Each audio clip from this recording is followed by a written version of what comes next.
السلام علیکم ورحمۃ اللہ وبرکاتہ۔ نحمدہ ونصلی ونسلم علی رسولہ الکریم، اما بعد۔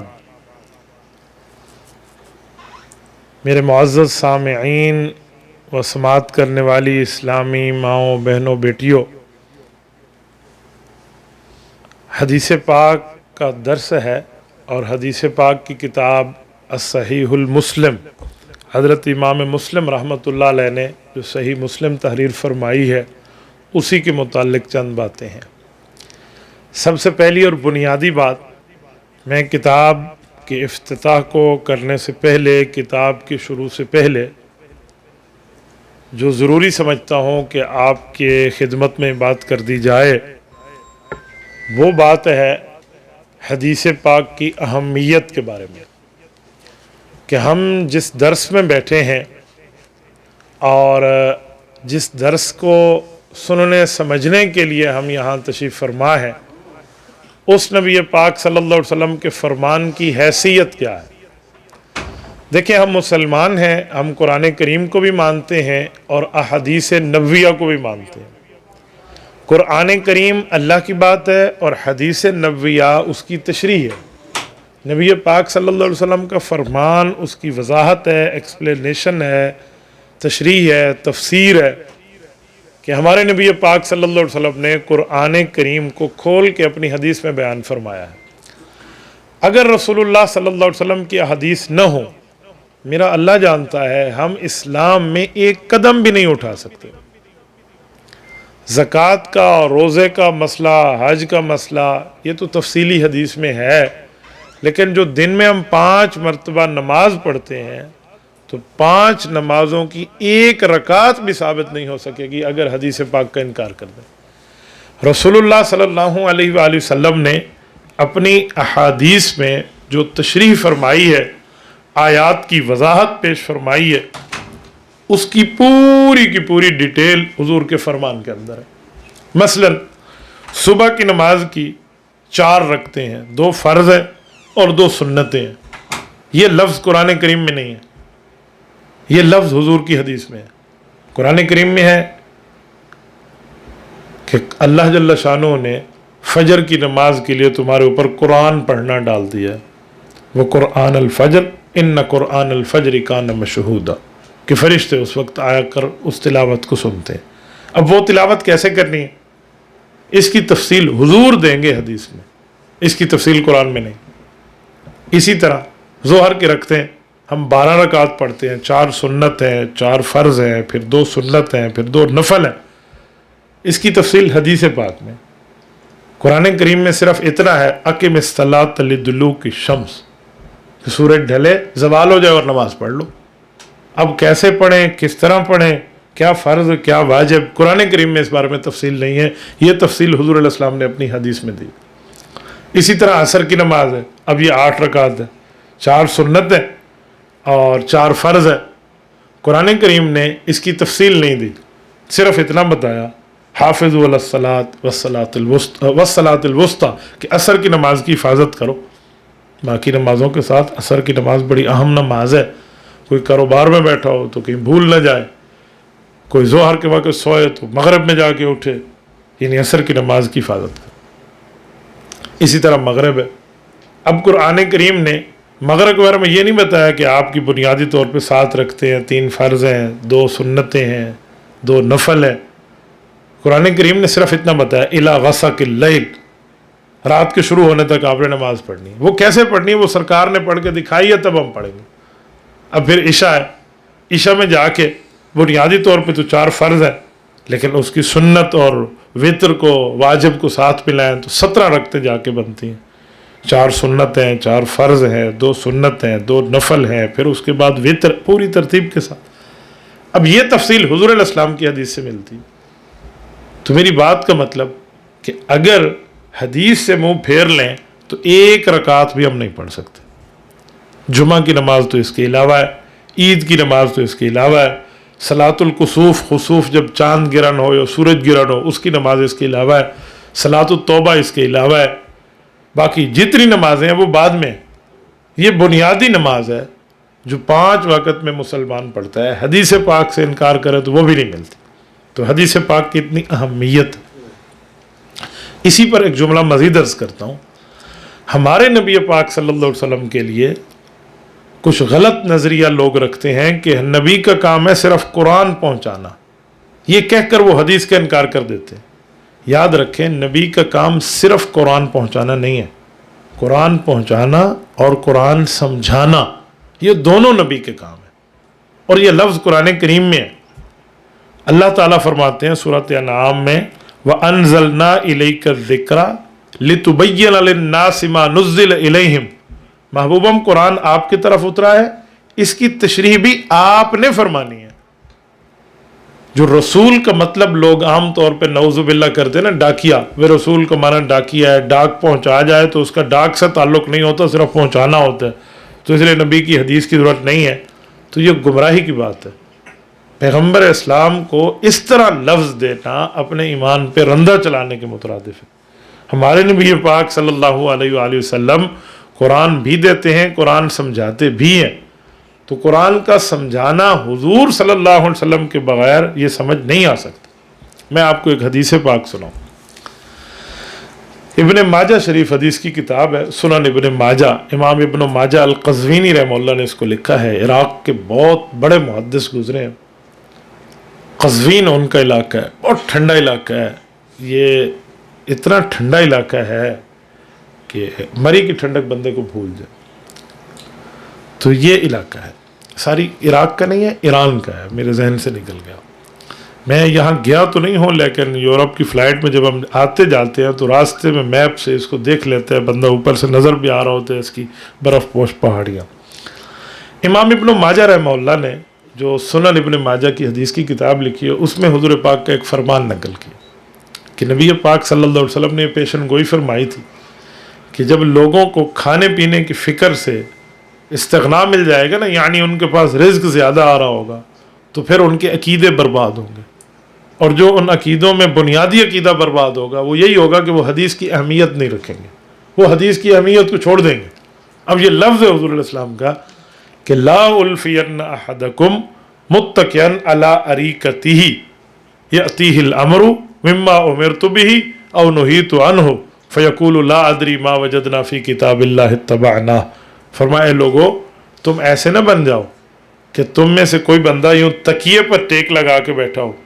اس سے مراد یہ ہے کہ وہ تمام فکر معاش سے بالکل بے پرواہ, سے نہیں مسئلہ کہ بھئی میں آج دہاڑی میں نہیں گیا تو میں کام آ کے کہاں سے آؤں گا کھانے پینے کے لیے, اپنے گھر والوں کا کہاں بوجھ پورا کروں گا. اس کو یہ کوئی فکر نہیں ہے, اس کا ہر چیز عام تام ہے. تو یوں ٹیک لگا کے بیٹھا ہوگا اور اس کے پاس آئے گی حدیث پاک کی بات, یأتیہ الامر مما امرت بہ او نہیت عنہ, حضور کا فرمان اور حضور کی منع بتائی جائے گی. تو وہ کہے گا لا ادری ما وجدنا فی کتاب اللہ اتبعنا, ہم حدیث نہیں مانتے, ہم صرف قرآن مانتے. تو حضور نے فرمایا ایسے نہ بن جاؤ. تو آج جس حدیث پاک کی کتاب یہ صحیح مسلم شریف ہے, اور یہ صحیح مسلم شریف حضور پاک صلی اللہ علیہ وسلم کی فرامین کا مجموعہ ہے. اس پہ نبی پاک صلی اللہ علیہ وسلم کی حدیث کو ارک ریزی کے ساتھ جمع کیا گیا ہے. کئی ہزار روایات یہاں جمع ہیں, یہ اس کی جلد اول ہے. اور آج یہ شروع ہو رہا ہے میرے بھائیوں کا بھی اور ہماری سماعت کرنے والی بہنوں کا بھی. تو اس حدیث پاک میں 2 چیزیں اس کتاب کی بنیادی چیزیں ہیں, وہ میں آپ کی خدمت میں رکھتا ہوں. سب سے پہلی اور بنیادی بات ہے, حضرت امام مسلم رحمۃ اللہ علیہ نے اس کتاب کا ایک مقدمہ تحریر فرمایا ہے. اب مقدمہ کسے کہتے ہیں؟ ایک مقدمہ وہ ہے جس کو ہم کہتے ہیں عدالت میں مقدمہ چلتا ہے, کیس, وہ اور ہے. یہاں عربی زبان کا مقدمہ ہے اور اس کا مطلب ہوتا ہے پہلے سمجھائی جانے والی چیزیں. مقدمہ تقدیم سے ہے, پہلے استقبالیہ, ریسپشن, جس معنی میں آپ لینا چاہیں آپ اس کو لے سکتے ہیں. تو یہ مقدمہ ہے. یہ صفحہ 48 سے شروع ہو رہا ہے اور صفحہ 84 پہ جا رہا ہے. آپ اندازہ لگائیں, 48 میں 4 ادھر ہے 8 ادھر ہے, اور جہاں پہ ختم ہوتا ہے وہ 84 ہے, اس میں 8 ادھر ہے اور 4 ادھر ہے. یہ حضرت امام مسلم رحمۃ اللہ علیہ نے یہ مقدمہ تحریر فرمایا ہے. اور اس مقدمہ میں انہوں نے بتایا کہ میں نے یہ کتاب کیوں لکھی ہے, اس کتاب میں نے کیا کام کیا ہے, حدیثوں کو کیسے اکٹھا کیا ہے, کس راوی سے حدیث لی ہے, کس راوی سے چھوڑی ہے. اچھا جس سے لی ہے تو کیوں لی ہے، جس سے چھوڑی ہے تو کیوں چھوڑی ہے، پھر اس کی وجہ بتائیں کہ یہ بندہ ٹھیک ہے، یہ بندہ ٹھیک نہیں ہے، یہ بندہ اپنی ذات میں دین کے اندر دھوکہ رکھتا ہے تو حضور کی حدیث پہ بھی جھوٹ بولے گا، لہٰذا ہم نے ان پہ اعتماد نہیں کیا، ہم نے اچھے صحیح ثقہ متقن ثبت راویوں سے قابل اعتماد جس کے اوپر بندہ بلیو کر سکتا ہے ان جیسے راویوں سے ہم نے لیے۔ پھر ان نے یہاں روات کی پوری قسمیں بتائی ہیں اور اس میں ایک جملہ بڑا پیارا ذکر فرمایا۔ حضرت امام مسلم رحمۃ اللہ علیہ، حضرت عبداللہ بن مبارک امیر المؤمنین فی الحدیث، بہت بڑا نام ہے جن کو حدیث میں امیر المؤمنین کہتے ہیں، ان کا ایک قول ذکر فرمایا۔ وہ کہتے ہیں الاسناد من الدین لولا الاسناد لقال من شاء ما شاء، کہ لوگوں یہ جو سند ہے نا حدیث سے پہلے، یعنی فلاں نے فلاں سے سنا، فلاں نے فلاں سے پڑھا، فلاں نے فلاں سے پڑھا، اس نے صحابی سے پڑھا، صحابی نے اللہ کے رسول سے پڑھا، یہ جو لفظ ہے یہ اس طرح خواتین میں کہ فلاں نے فلاں سے، فلاں نے فلاں نے، فلاں نے حضور کی اہل بیت میں حضور کی بیویوں سے، حضور کی بیٹیوں سے، پیغمبر کے گھر سے یہ سنا اور حضور نے یوں فرمایا، یہ جو سند ہے راویوں کے حالات فرماتے ہیں اگر یہ نہ ہوتے نا تو جو بندہ دین میں جو مرضی آئے کہتا پھرتا، بس کہتا پھرتا۔ یہ سند ہے نا، ہم کہتے ہیں تیرے پاس پروف کیا ہے، تو اس نے دین کو مزید مضبوط کر دیا۔ اس سے ایک جملہ سمجھ آتا ہے کہ دین پڑھنے کے لیے اس کے پاس جانا ضروری ہے جو خود دین پڑھ چکا ہو۔ یہ لفظ بتا رہا ہے الاسناد من الدین، کہ دین اس سے سمجھیں جو اس کا سلسلہ نسب علمی ہو، جس کا علمی نسب ہو، جس کا استاد ہو، جس کا دادا استاد ہو، پردادا استاد ہو، اس کے پاس پوری ترتیب ہو۔ میں آپ کو ایک مثال سمجھاتا ہوں۔ یہاں کئی احادیث ایسی ملتی ہیں جس کو کہتے ہیں حدیث مسلسل بالفلاں۔ مسلسل کا کیا مطلب ہے؟ مسلسل کا مطلب ہے کنٹینیوسلی، یہ جاری ہے ایک کام۔ میں مثال کے طور پہ سمجھاتا ہوں۔ ابو بکر مجھ سے ہاتھ ملاؤ، یہ ان نے اور میں نے ہاتھ ملائے ہیں۔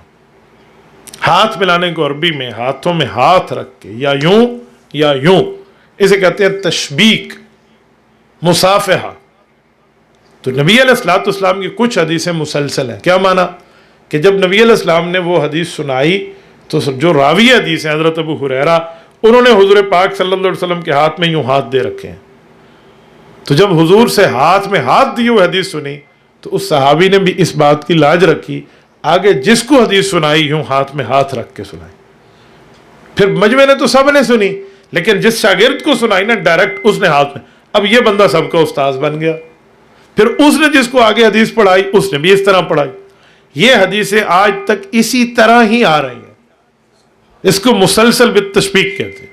آج بھی اگر اس طرح کی حدیث آ جائے تو ہم ہاتھ میں ہاتھ دیے بغیر اس کو نہیں پڑھاتے۔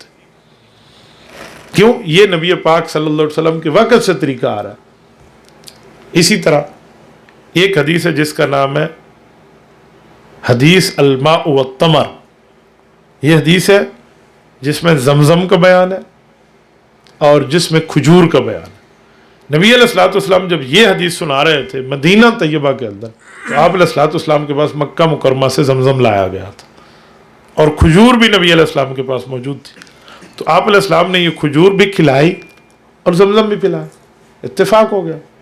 لیکن صحابہ نے اس کو بھی نہیں بھلایا۔ اس لیے ہم کہتے ہیں صحابہ اور اہل بیت دین کی بنیاد ہے۔ اہل بیت حضور کا گھرانہ ہے، صحابہ حضور کا یارانہ ہے، ہم نے دونوں سے دین لیا ہے۔ تو انہوں نے اس کو نہیں بھلایا، حضور کی اس ادا کو۔ جب بھی وہ حدیث کی بات کسی کو پڑھائی نا اپنے شاگرد کو تو اسے یہی دونوں چیزیں پیش کی، پہلے زمزم کھجور، اس کے بعد حدیث۔ یہ مسلسل ہے، 14 سال سے ایسے آ رہی۔ اسی طرح کچھ احادیث ہیں جو نبی علیہ الصلوۃ والسلام نے کسی دن میں مخصوص کر کے پڑھائیں گے، تو جب تک وہ دن نہ آئے ہم وہ حدیث عام طور پہ نہیں پڑھاتے۔ ویسے سنا دیں لیکن اس طرز پہ جو پڑھانا ہے اس کے لیے وہ دن متعین ہے۔ میری بات کا مطلب یہ ہے کہ یہ ہوتا ہے اساتذہ کی لسٹ اور لڑی، اس طرح حدیث پاک کو سمجھا جاتا ہے۔ تو امام مسلم رحمہ اللہ نے مقدمہ مسلم میں یہی بتایا کہ اگر یہ سند کا طریقہ نہ ہوتا تو جو بندہ دین میں مرضی آئے جو کیمٹ پیش کرتا وہ کر دیتا۔ آج جو علماء کرام یہ بات بتاتے ہیں نا کہ حدیث سمجھنے کے لیے، سمجھانے کے لیے، قرآن سمجھنے کے لیے، سمجھانے کے لیے کسی ماہر کی ضرورت ہے، کسی ماہر سے رہنمائی لیں. لوگ کہتے ہیں کیا ضرورت ہے, ترجمہ لکھا ہوا ہے, ہم خود پڑھ لیں گے, حدیث بھی خود پڑھ لیں گے, قرآن بھی اور سمجھ جائیں گے اور آگے مدرس بن جائیں گے اور سب کو سمجھاتے پھریں گے. یاد رکھیں, ترجمے جو لکھے جاتے ہیں وہ اسٹوڈنٹس کے لیے لکھے جاتے ہیں, طلباء کے لیے لکھے جاتے ہیں, کہ جو قرآن پڑھ رہے ہیں یا حدیث پڑھ رہے ہیں ان کو ترجمے سے رہنمائی ملے اور استاذ ان کی تشریح کر دے. اگر خالی ترجمے سے بندہ عالم بن جاتا خود پڑھ کے بغیر ماہر کے رہنمائی کے, تو کسی کو اگر انگلش پر عبور ہو وہ میڈیکل کتابیں پڑھ کے ڈاکٹر بن جائے گا. سارے ڈاکٹرز کہیں گے بھائی تو پیرامیڈیکل اسٹاف کے پاس آیا نہیں ہے, ڈاکٹرز کے پاس آیا نہیں ہے, او پی ڈی کا منہ تو نے دیکھا نہیں ہے, تجھے پتہ نہیں ہے کٹنگ کیا ہوتی ہے, سرجننگ کیا ہوتی ہے, ڈاکٹرنگ کیا ہوتی ہے, تو ایسے آٹومیٹیکلی بن گیا. کوئی بندہ اس سے سر درد کی دوائی لینے کے لیے بھی تیار نہیں ہوگا, چاہے جائے کہ آپ اوپن ہارٹ سرجری کی بات اس سے کر لیں. کہ یار اس کا تو کوئی عطا پتہ ہی نہیں ہے, اس کا تو کوئی رابطہ ہی نہیں. تو جب جان کے لیے ہم اتنی حفاظت کرتے ہیں کہ اس کے لیے کوالیفائڈ بندہ ڈھونڈتے ہیں, تو جو ہمارا ایمان ہے قرآن اور حدیث, اس کے لیے ہر ایرے غیرے سے ہم کیوں بات مان لیتے ہیں؟ اس کے لیے بھی تو ہمیں کوالیفائڈ بندہ چاہیے جس نے باقاعدہ اساتذہ سے پڑھا ہو, جس کی محدثین سے پڑھائی ہو اور وہ اس سلسلہ سند میں ہو.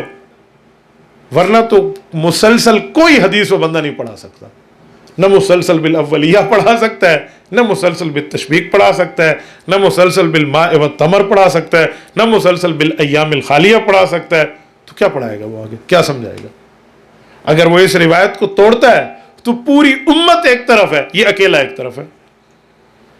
نبی پاک صلی اللہ علیہ وسلم نے فرمایا جب پوری امت مسلمہ کا اجماع اور لوگوں کی اکٹھا ہونا ایک طرف ہو ماہرین کا, اور ایک بندہ اکیلا 1.5 انچ کی مسجد بنا کے بیٹھا ہو, تو فرمایا ایک بات یاد رکھنا, ان اللہ لا یجمع امتی علی ضلالہ. ترمذی شریف کی حدیث ہے, حضرت عبداللہ بن عمر رضی اللہ عنہ راوی ہے. فرمایا اللہ میری امت کو کبھی گمراہی پر اکٹھ نہیں کرنے دے گا کہ پوری امت ہی گمراہ ہو جائے, ایسا نہیں ہوگا. صحابہ کرام نے نبی علیہ الصلوۃ والسلام کے چہرے انور کو دیکھا, آنکھوں سے سوال کیا کہ اگر کوئی بندہ الگ ہوا تو کیا ہوگا؟ تو حضور نے فرمایا ومن شذ شذ الی النار. ترمذی میں لفظ ہے شذ الی النار, باقی کتابوں میں شذ فی النار, اس سے کیا فرق ہے؟ تو فرمایا جو پوری امت کے مسائل سے کٹ گیا تو یہ کٹ کے جہنم میں گرے گا, اللہ محفوظ فرمائے. تو اس سے اندازہ لگا لینا چاہیے ہمیں کہ علم دین بندہ پڑھائے, سمجھائے, سنائے, بہت اچھی بات ہے, لیکن کوئی پیر مرشدہ ہاتھ پھاڑ لو اس سے بغیر کم نہیں ہونا. اساتذہ کے ہاتھ میں ہاتھ دے لیں بندہ, ورنہ ایسے کچھ بھی نہیں ہوگا. ہر بندہ خود دین سمجھنے بیٹھ جائے تو ہر بندہ مستقل اپنی ذات میں ایک فرقہ بن جائے گا. ہر بندے کی سمجھ اپنی ہے, اس نے جو سمجھا آگے بتا دیا, جو سمجھا. یہ تو وہی ہو جائے گی. میں آپ کو ایک علمی طور پہ ایک بات سمجھاؤں, علمی بات بھی ہے اور ہنسنے والی بھی ہے. ایک شخص اکیلا نماز پڑھتا تھا, جماعت سے نہیں پڑھتا. کسی نے کہا یار آپ جماعت سے نماز پڑھ لیں, بڑا ثواب کا کام. چھڑ دو, مینوں پتہ ہے میں پڑھا لکھا بندہ. ایک دن 2 4 5 دوست جمع ہو کے اس کے پاس آ گئے کہ بھائی اگر کل ہی نماز پڑھنی سانو بھی دس, اسی بھی اینج پڑھیے, کیسے آپ ترتیب پر اکیلے نماز پڑھ لیتے ہیں؟ انہوں نے کہا قرآن میں لکھا ہوا ہے اکیلے نماز پڑھو. اب تو بندے بڑے حیران ہو گئے ہوں گے, ہمیں بھی دکھائے قرآن کریم میں کہاں لکھا ہے. ہم نے تو قرآن میں پڑھا ہے ورکعوا مع الراکعین, رکوع کرنے والوں کے ساتھ رکوع کرو, تو جماعت کی بات ہے. آپ بات فرما رہے ہیں کہ اکیلے اور تنہا نماز پڑھیں. تو اس نے کہا جی لکھا ہوا ہے. تو انہوں نے کہا جی دکھائیں. تو اس نے قرآن کریم کی آیت کھولی, ان الصلاۃ تنہا عن الفحشاء والمنکر. اب ادھر جو لفظ تنہا ہے اس کا مطلب ہوتا ہے نماز روکتی ہے گناہوں سے, برائی سے. نہا ینہا اس کا معنی ہوتا ہے روکنا, نہیں کرنا, منع کرنا. صلاۃ کہتے ہیں نماز کو. تو اس نے کہا ان الصلاۃ تنہا, نماز تنہا پڑھو. اب جب اساتذہ سے نہیں پڑھیں گے, جب ہمارے پاس دلیل سمجھنے کے لیے استاذ ماہر شریعت ایکسپرٹ موجود نہیں ہوگا, تو پھر یہ ان الصلاۃ تنہا والی باتیں ہوں گی, اور پھر بندہ اکیلا پڑھنے کے معاملات میں بیٹھا ہوگا. اسی طرح ایک خاتون تھی, اس کو ترجمے پڑھنے کا شوق تھا, کسی عالم سے رہنمائی نہیں لینی, کسی محدث سے, کسی استاد سے. ان کے والد صاحب فوت ہو گئے.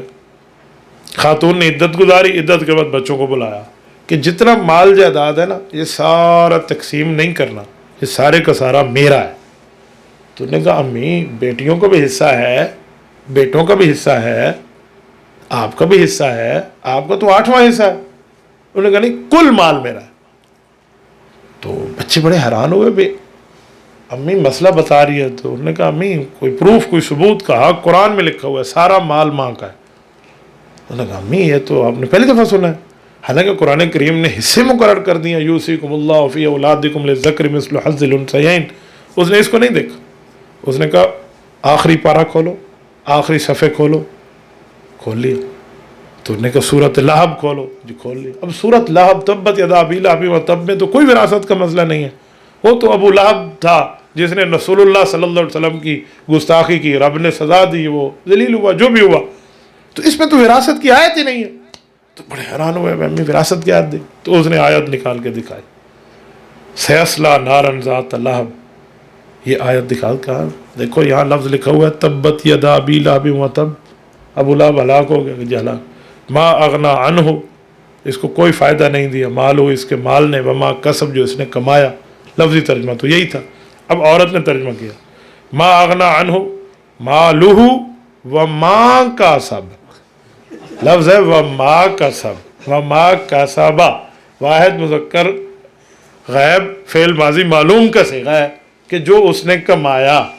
اس نے کہا نہیں ماں کا سب نہیں، ماں کا سب، سب کا سب ماں کا ہے، اے تو میرا مال ہے، تسی انہوں بٹوروں دے چکر ہی بیٹھو، اینج نہیں ہونا۔ یہ غلطی کیا تھی کہ اس نے ماہر شریعت سے دین نہیں سمجھا تھا، خود اپنی طرف سے سمجھا۔ تو امام مسلم رحمۃ اللہ علیہ کے مقدمے کا لفظ الاسناد من الدین یہی سمجھا رہا ہے کہ ہمیں اپنا علمی طور پہ کوئی مرشد، کوئی استاذ، کوئی بڑا، کوئی بزرگ، کوئی محدث، معلم، مدرس رکھنا چاہیے، ورنہ لکالا من شاء ما شاء، جو مرضی ہے بندہ کہتا رہے، سنتا ہے، سناتا رہے، بس بات پوری ہو جائے۔ تو یہ بات امام مسلم رحمۃ اللہ علیہ نے مقدمے میں فرمائی۔ اس کے بعد صحیح مسلم کو شروع فرمایا۔ اب یہ جو صحیح مسلم ہے، اب صحیح مسلم امام مسلم رحمۃ اللہ علیہ کا ایک کمال علمی ہے، وہ یہ ہے کہ حضرت امام مسلم رحمۃ اللہ علیہ باب قائم کرتے ہیں، اس باب کے متعلق جتنی احادیث ہوتی ہیں اس میں ذکر فرما دیتے ہیں۔ ضروری نہیں ہے کہ ہر باب امام مسلم نے خود قائم کیا ہو، احادیث اکٹھی کی ہیں، بعد کے محدثین نے اس پر باب بھی لکھ دیے ہیں۔ مثلا نماز کے بارے میں بات ہے تو ایک ہی چیپٹر میں، زکوٰۃ کے بارے میں بات ہے تو ایک ہی چیپٹر میں، روزے کے بارے میں بات ہے تو ایک ہی چیپٹر میں، حج، زکوٰۃ، عمرہ، جہاد، نکاح، پورے مسائل ہیں، ایک ایک چیپٹر میں جمع کرتے ہیں، اس کو اکٹھا فرماتے ہیں۔ اب جب بعد کے محدثین خصوصاً امام نووی رحمۃ اللہ علیہ بزرگ ہیں، وہ تشریف لائے تو انہوں نے جو اکٹھے باب تھے نا، اس پر باب کا نام بھی لکھ دیا، یہ باب الایمان ہے، باب الصلاۃ ہے، فلاں فلاں، اس طرح۔ اب امام مسلم رحمۃ اللہ تعالیٰ علیہ نے جو شروع فرمایا ہے اس کو کتاب الایمان سے شروع فرمایا، کہ سب سے پہلے ایمان کی بات ہے، کیونکہ ایمان اور عقیدہ اسلام میں داخلہ ہے، اسلام میں انٹری ہے۔ ایک بندے کا ایمان عقیدہ بھی نہیں ہے تو وہ تو اسلام میں آیا بھی کوئی نہیں نا، جو آ گیا اس کی بات اور ہے، جو نہیں آیا اس کی، ایک اسکول میں داخل ہی نہیں ہے ایک بندہ، اور وہ باہر ٹھہر کے اسکول والوں کو چھٹی کلاس دی کلاس ادھر اتھے باؤ، 7ویں والوں اتھے باؤ، 10ویں والوں کی جگہ وہ ہے، تو ہیڈ ماسٹر کہے گا، استاد کہیں گے بھائی ہماری مرضی ہے، ہم اسکول کے بندے ہیں، اسی کتنے بھائیے، یہ آپ کا مسئلہ نہیں ہے۔ ہاں آپ یا اسکول کے ممبر ہوں، پہلے انٹری کریں، کوئی داخلہ ہو، پھر آپ ہمارے گھر کے اندرونی معاملات میں مشورہ دیں، آپ تو آؤٹ سائڈر ہیں۔ اب اسلام میں ایمان میں وہی بندہ جائے گا جو ایمان اور اسلام کے معاملات کو جانتا ہے، جو نہیں جانتا وہ کیسے کہے گا؟ تو سب سے پہلے کتاب الایمان ہے۔ اب ایمان کیسے حاصل ہوتا ہے، ایمان کیسے ملتا ہے بندے کو، اور ایمان رب کریم کی طرف سے حصول کیسے ہو جاتا ہے، تو اس کی پوری ترتیبیں بتائیں کہ وہ کون سی چیزیں ہیں جو بندے کے ایمان کو ختم کر دیتی ہیں، کون سی چیزیں ہیں جس کی بنیاد پہ بندہ ایمان پہ مضبوط ہو جاتا ہے۔ تو یہاں 7 روایات ان نے جمع کی ہیں نبی پاک صلی اللہ علیہ وسلم کے فرمان۔ یہ روایات تو 7 ہیں لیکن اس میں باتیں 3 ہیں۔ آپ کہیں گے 7 میں 3 باتیں کیسے آ گئیں؟ ایک صحابی روایت فرمائے اور وہی حدیث دوسرا صحابی روایت فرمائے تو بات تو ایک ہے لیکن روایات 2 ہیں۔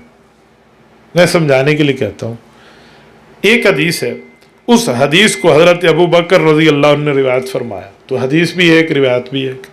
لیکن اگر اسی حدیث کو حضرت عمر، حضرت عثمان، حضرت علی رضی اللہ عنہ الگ الگ روایت فرما دے کہ حضور پاک نے یہ فرمایا، تو اب حدیث ایک ہو جائے گی، روایات سندوں کے کتنے ہو جائیں گے؟ 4 ہو جائیں گے. تو اب اس کو ہم کہہ سکتے ہیں کہ 4 حدیث ہیں، کیونکہ سندات بدل جاتی ہیں. تو اس طرح 7 سندات ہیں جن میں روایات 3 ہیں.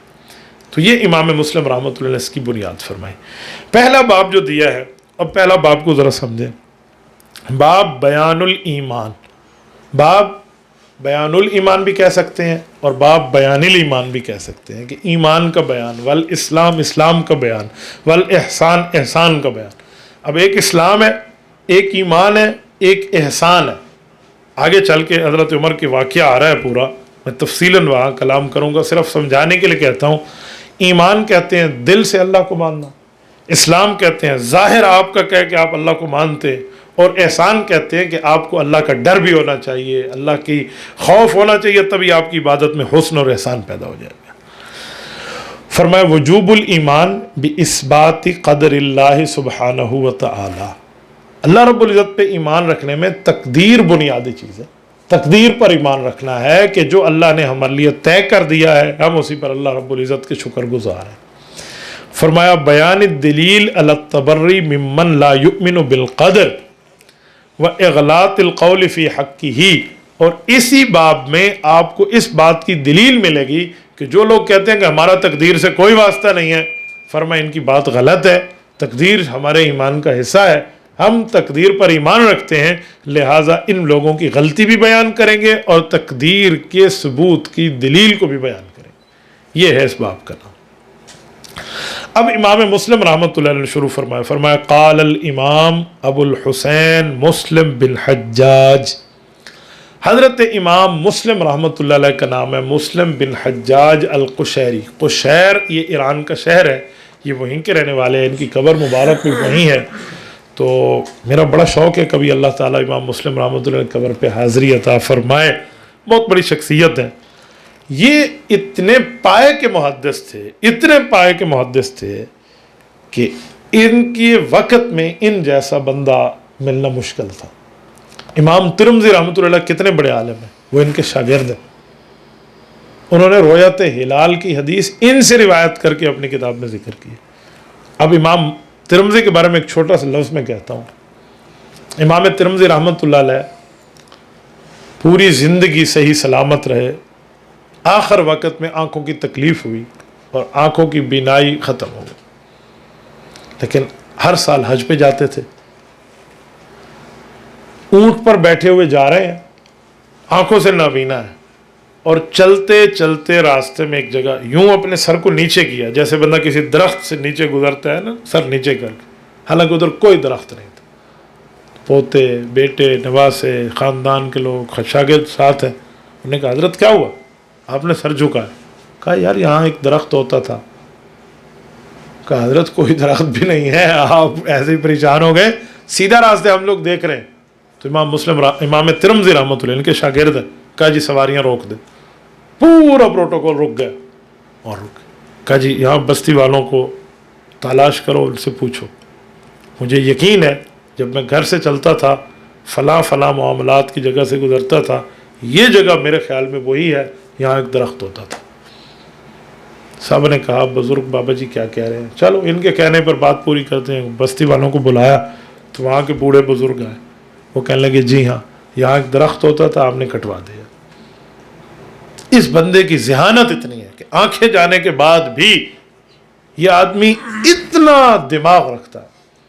فرمانے لگے اس کے بعد اپنے فیملی کے ممبرز کو کہ بیٹا اگر یہ آ کر گواہی نہ دیتے نا، میں آج کے بعد حضور کی حدیث بیان کرنا چھوڑ دیتا، کہ ہو سکتا ہے میرے دماغ میں فرق آ گیا اور مجھے حضور کی حدیث میں کہیں غلطی نہ لگ جائے. یہ بندہ ان کا شاگرد ہے اور امام مسلم اس کا استاد ہے. امام مسلم وہ ہیں جن کے بارے میں کہتے ہیں پوری زندگی اس آدمی نے نہ کسی کی غیبت کی، نہ کسی کو گالی دی، نہ کسی سے ہاتھا پائی کی، نہ کسی سے لڑائی کی. پوری زندگی میں امام مسلم رحمۃ اللہ اس حد تک یہ شخص 100% دین اسلام پر ملا، اس حد تک. اور اپنے بڑے کی قدر، اپنے بزرگ کی قدر، اپنے اکابر کی قدر کو ان سے سیکھیں۔ امام بخاری رحمۃ اللہ علیہ کی خدمت میں حاضر ہوئے تو امام بخاری کو کہنے لگے دعنی اقبل رجلیک، کہ میرا جی چاہتا ہے میں آپ کی قدم بوسی کروں۔ یعنی امام مسلم رحمۃ اللہ امام بخاری کی اس حد تک قدر کر۔ بہرحال اللہ رب العزت ان کی قبر پہ کروڑوں اربوں خربوں رحمتیں نازل فرمائے، جنہوں نے اپنے دور میں کام کیا اور ہم تک پہنچایا۔ اب فرما رہے ہیں امام مسلم بن حجاج، ان کے لیے یہاں دعا لکھی ہے کہ رضی اللہ تعالی عنہ، اللہ تعالیٰ ان سے راضی ہو جائے۔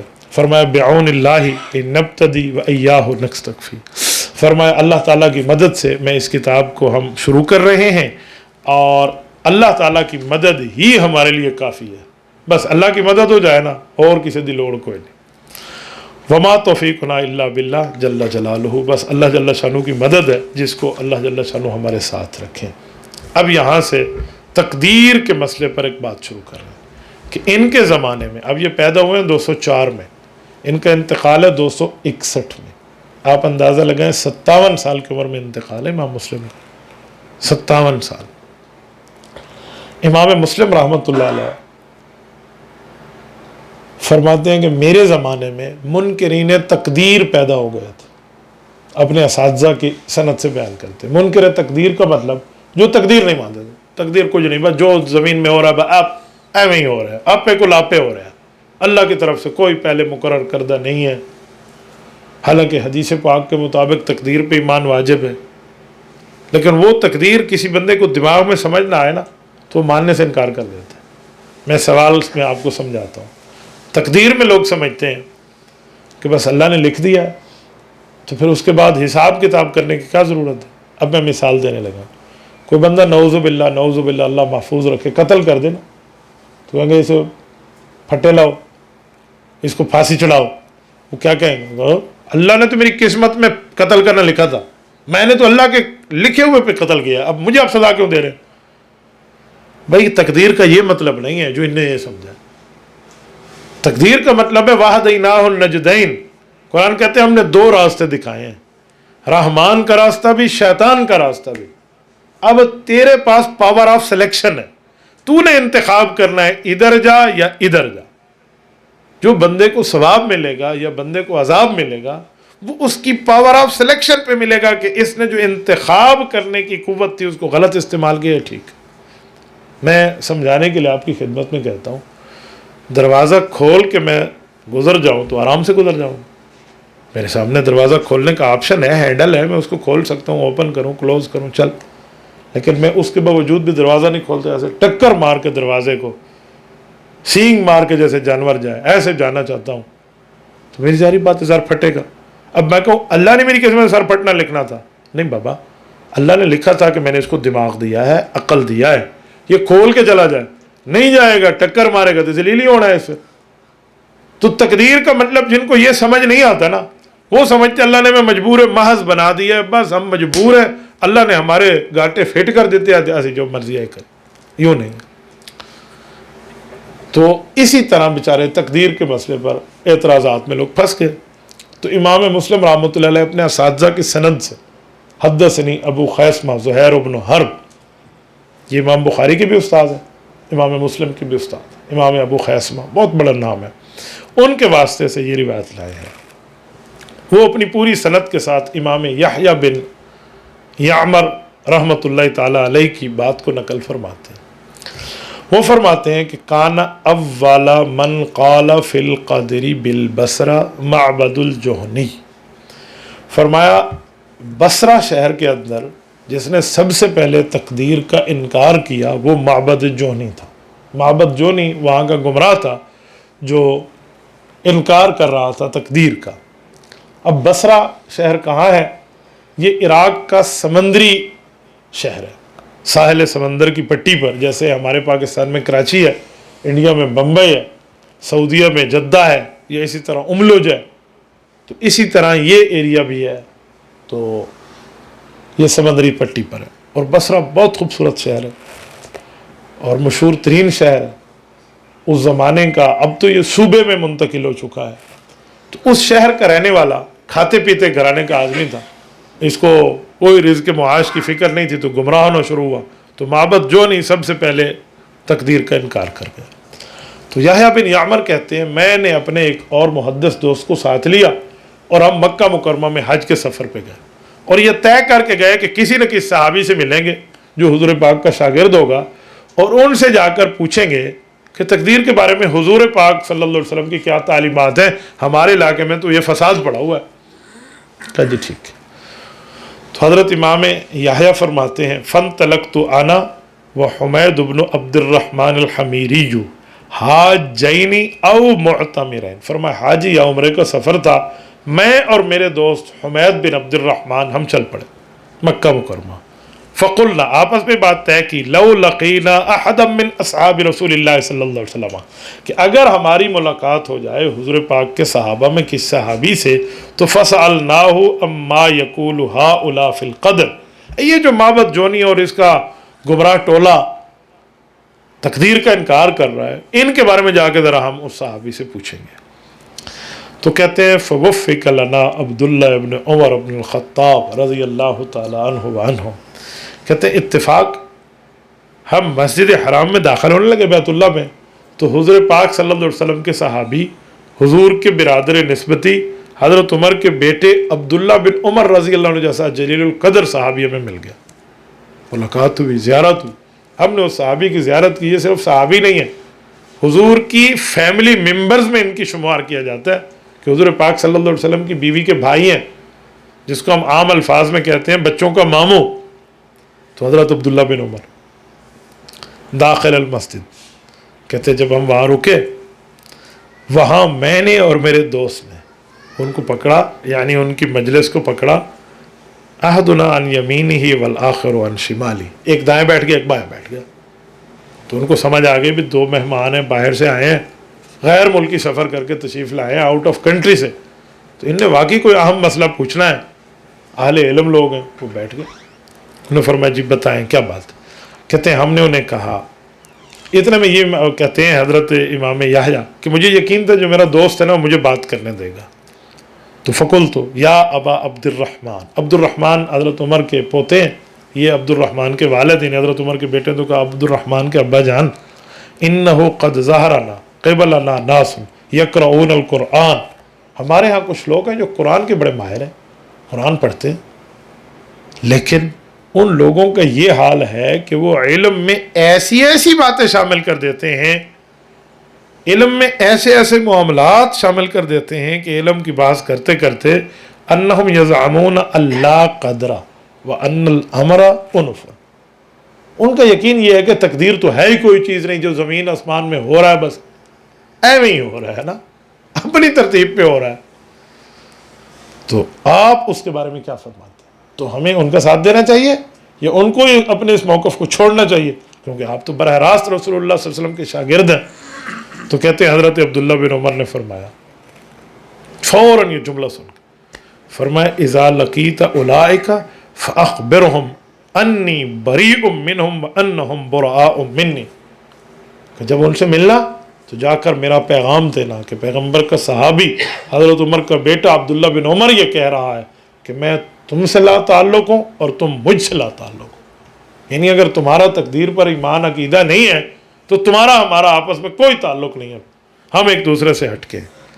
اور فرمایا والذی یحلف بہ عبداللہ بن عمر، تو کہا انہیں کہنا عبداللہ بن عمر اللہ کی قسم کھا کے کہہ رہا تھا، لو ان لأحدہم مثل احد ذہبا، تم میں سے کسی ایک کے پاس احد پہاڑ جتنا سونا ہو، اتنا سونا ہو، اور فانفقہ، وہ اللہ کے راستے میں اللہ کی خوشنودی اللہ کی رضا حاصل کرنے کے لیے اتنا زیادہ سونا خرچ کر دے، فرمایا ما قبل اللہ منہ حتی یؤمن بالقدر، اللہ وہ سونا تمہارا رد کر دے گا، اس وقت تک مردود رہے گا جب تک تم تقدیر پر ایمان نہ رکھ لو۔ یہ حضرت عبداللہ بن عمر کی۔ تو امام مسلم رحمۃ اللہ علیہ شروع میں فرمایا تھا نا کہ ہم بنیادی طور پہ تقدیر کی دلیل لائیں گے، تو وہ تقدیر کی دلیل میں اس صحابی رسول کا عمل لائے ہیں۔ اب یہاں سے ایک اندازہ لگا، ابھی کوئی حدیث بیان نہیں کی، حدیث آگے چل کے بیان کر رہے ہیں۔ پہلے حدیث کو سمجھانے والے اساتذہ بزرگ علماء کا قول پیش کر رہے ہیں۔ اس سے سمجھ آیا کہ حدیث کو سمجھنے کے لیے اکابر کے عمل ضروری ہے، کہ ہمارے بزرگوں نے، ہمارے بڑوں نے، ماہرین شریعت نے اسے سمجھا کیا؟ تو امام مسلم پہلے حدیث نہیں لائے، حدیث سے پہلے بزرگ کا واقعہ لائے، صحابی کا واقعہ لائے، اس کی تشریح لائے، پھر اس کی تائید میں حدیث لائے۔ تو اس سے یہ بات کھل گئی کہ یوں نہیں کہنا چاہیے کہ ہم ڈائریکٹ حدیث کو سمجھیں گے، حدیث کو صحابہ نے سمجھا ہے، اہل بیت نے سمجھا ہے، ہم پہلے صحابہ اور اہل بیت سے سمجھیں گے، پھر حضور پاک کی حدیث سمجھیں گے، وہ ہمیں بتائیں گے کہ اس سے کیا مسئلہ، ورنہ حدیث کو پہلے ذکر کر دیتے نا، حدیث کو پہلے ذکر نہیں کیا، پہلے صحابی کی بات کو ذکر کیا۔ آگے فرماتے ہیں ثم قال حدثنی ابی، اب حضرت عبداللہ بن عمر اپنے والد حضرت عمر رضی اللہ عنہ کا واقعہ سنا رہے ہیں۔ اب یہ حدیث پاک سنیں، میں پہلے اس کا ترجمہ کیے دیتا ہوں، پھر اس کے بعد اس کی تشریح کروں گا۔ یہ پوری ایک رکوع کی حدیث ہے، کیونکہ حدیث پاک الفاظ رسول ہے، تو الفاظ رسول میں اپنی ایک روحانی طاقت ہوتی ہے، تو اس کو پورا ہی بیان کر دیا جائے۔ قال بینما نحن عند رسول اللہ صلی اللہ علیہ وسلم ذات یوم، حضرت عمر فرماتے ہیں ایک دن ہم اللہ کے رسول صلی اللہ علیہ وسلم کی خدمت میں موجود تھے، اذ طلع علینا رجل، ایک شخص اچانک ہمارے اوپر آیا، شدید بیاض الثیاب، صاف ستھرے کپڑے تھے، شدید سواد الشعر، اس کے کالے رنگ، بالکل کالے شمور رنگ کے اس کے بال سیاہ تھے، لا یرا علیہ اثر السفر، اس پر کوئی سفر کا اثر نہیں نظر آ رہا تھا، مسافر نہیں لگتا تھا، ولا یعرفہ منا احد، ہم میں سے کوئی پہچانتا بھی نہیں تھا، حتی جلس الی النبی صلی اللہ علیہ وسلم، وہ حضور پاک صلی اللہ علیہ وسلم کے پاس جا کر بیٹھ گیا، فاسند رکبتیہ الی رکبتیہ، اس نے اپنی گھٹنوں کو رسول اللہ کے گھٹنوں کی طرف لگایا، ووضع کفیہ الی فخذیہ، اور اپنے ہاتھوں کو رسول اللہ صلی اللہ علیہ وسلم کے دامن میں سجا دیا، فقال یا محمد، وہ کہنے لگا ہے محمد صلی اللہ علیہ وسلم، اخبرنی عن الاسلام، مجھے بتائیے اسلام کیا ہے، فقال رسول اللہ صلی اللہ علیہ وسلم، حضور پاک علیہ السلام نے ارشاد فرمایا، الاسلام ان تشہد اللہ الہ الا اللہ، اسلام میں پہلی چیز یہ ہے کہ تم اللہ کے سوا کسی کو خدا نہ مانو، اس کی گواہی دے دو، وان محمد رسول اللہ صلی اللہ علیہ وسلم، اور محمد صلی اللہ علیہ وسلم اللہ کے رسول ہیں، یہ بات تسلیم کر لو، وتقیم الصلاۃ، نماز کو قائم کرو، وتؤتی الزکاۃ، زکوٰۃ کی ادائیگی کرو، وتصوم رمضان، اور رمضان مبارک کے روزے رکھو، وتحج البیت ان استطعت الیہ سبیلا، اللہ تمہیں توفیق عطا فرمائے تو تم رمضان المبارک کے روزوں کے ساتھ ساتھ اللہ کے گھر کا حج بھی کر لو۔ قال صدقتا، سوال کرنے والے نے کہا بالکل آپ نے سچ فرمایا۔ قال، حضرت عمر فرماتے ہیں فعجبنا له يسأله ويصدقه، ہمیں بڑی حیرانگی ہوئی کہ یہ آدمی سوال بھی کر رہا ہے اور پھر تصدیق بھی کر رہا ہے، ہم اس حیرانگی میں تھے کہ قال، اس بندے نے پھر کہا فاخبرنی عن الایمان، اے اللہ کے رسول صلی اللہ علیہ وسلم مجھے بتائیے ایمان کیا ہے۔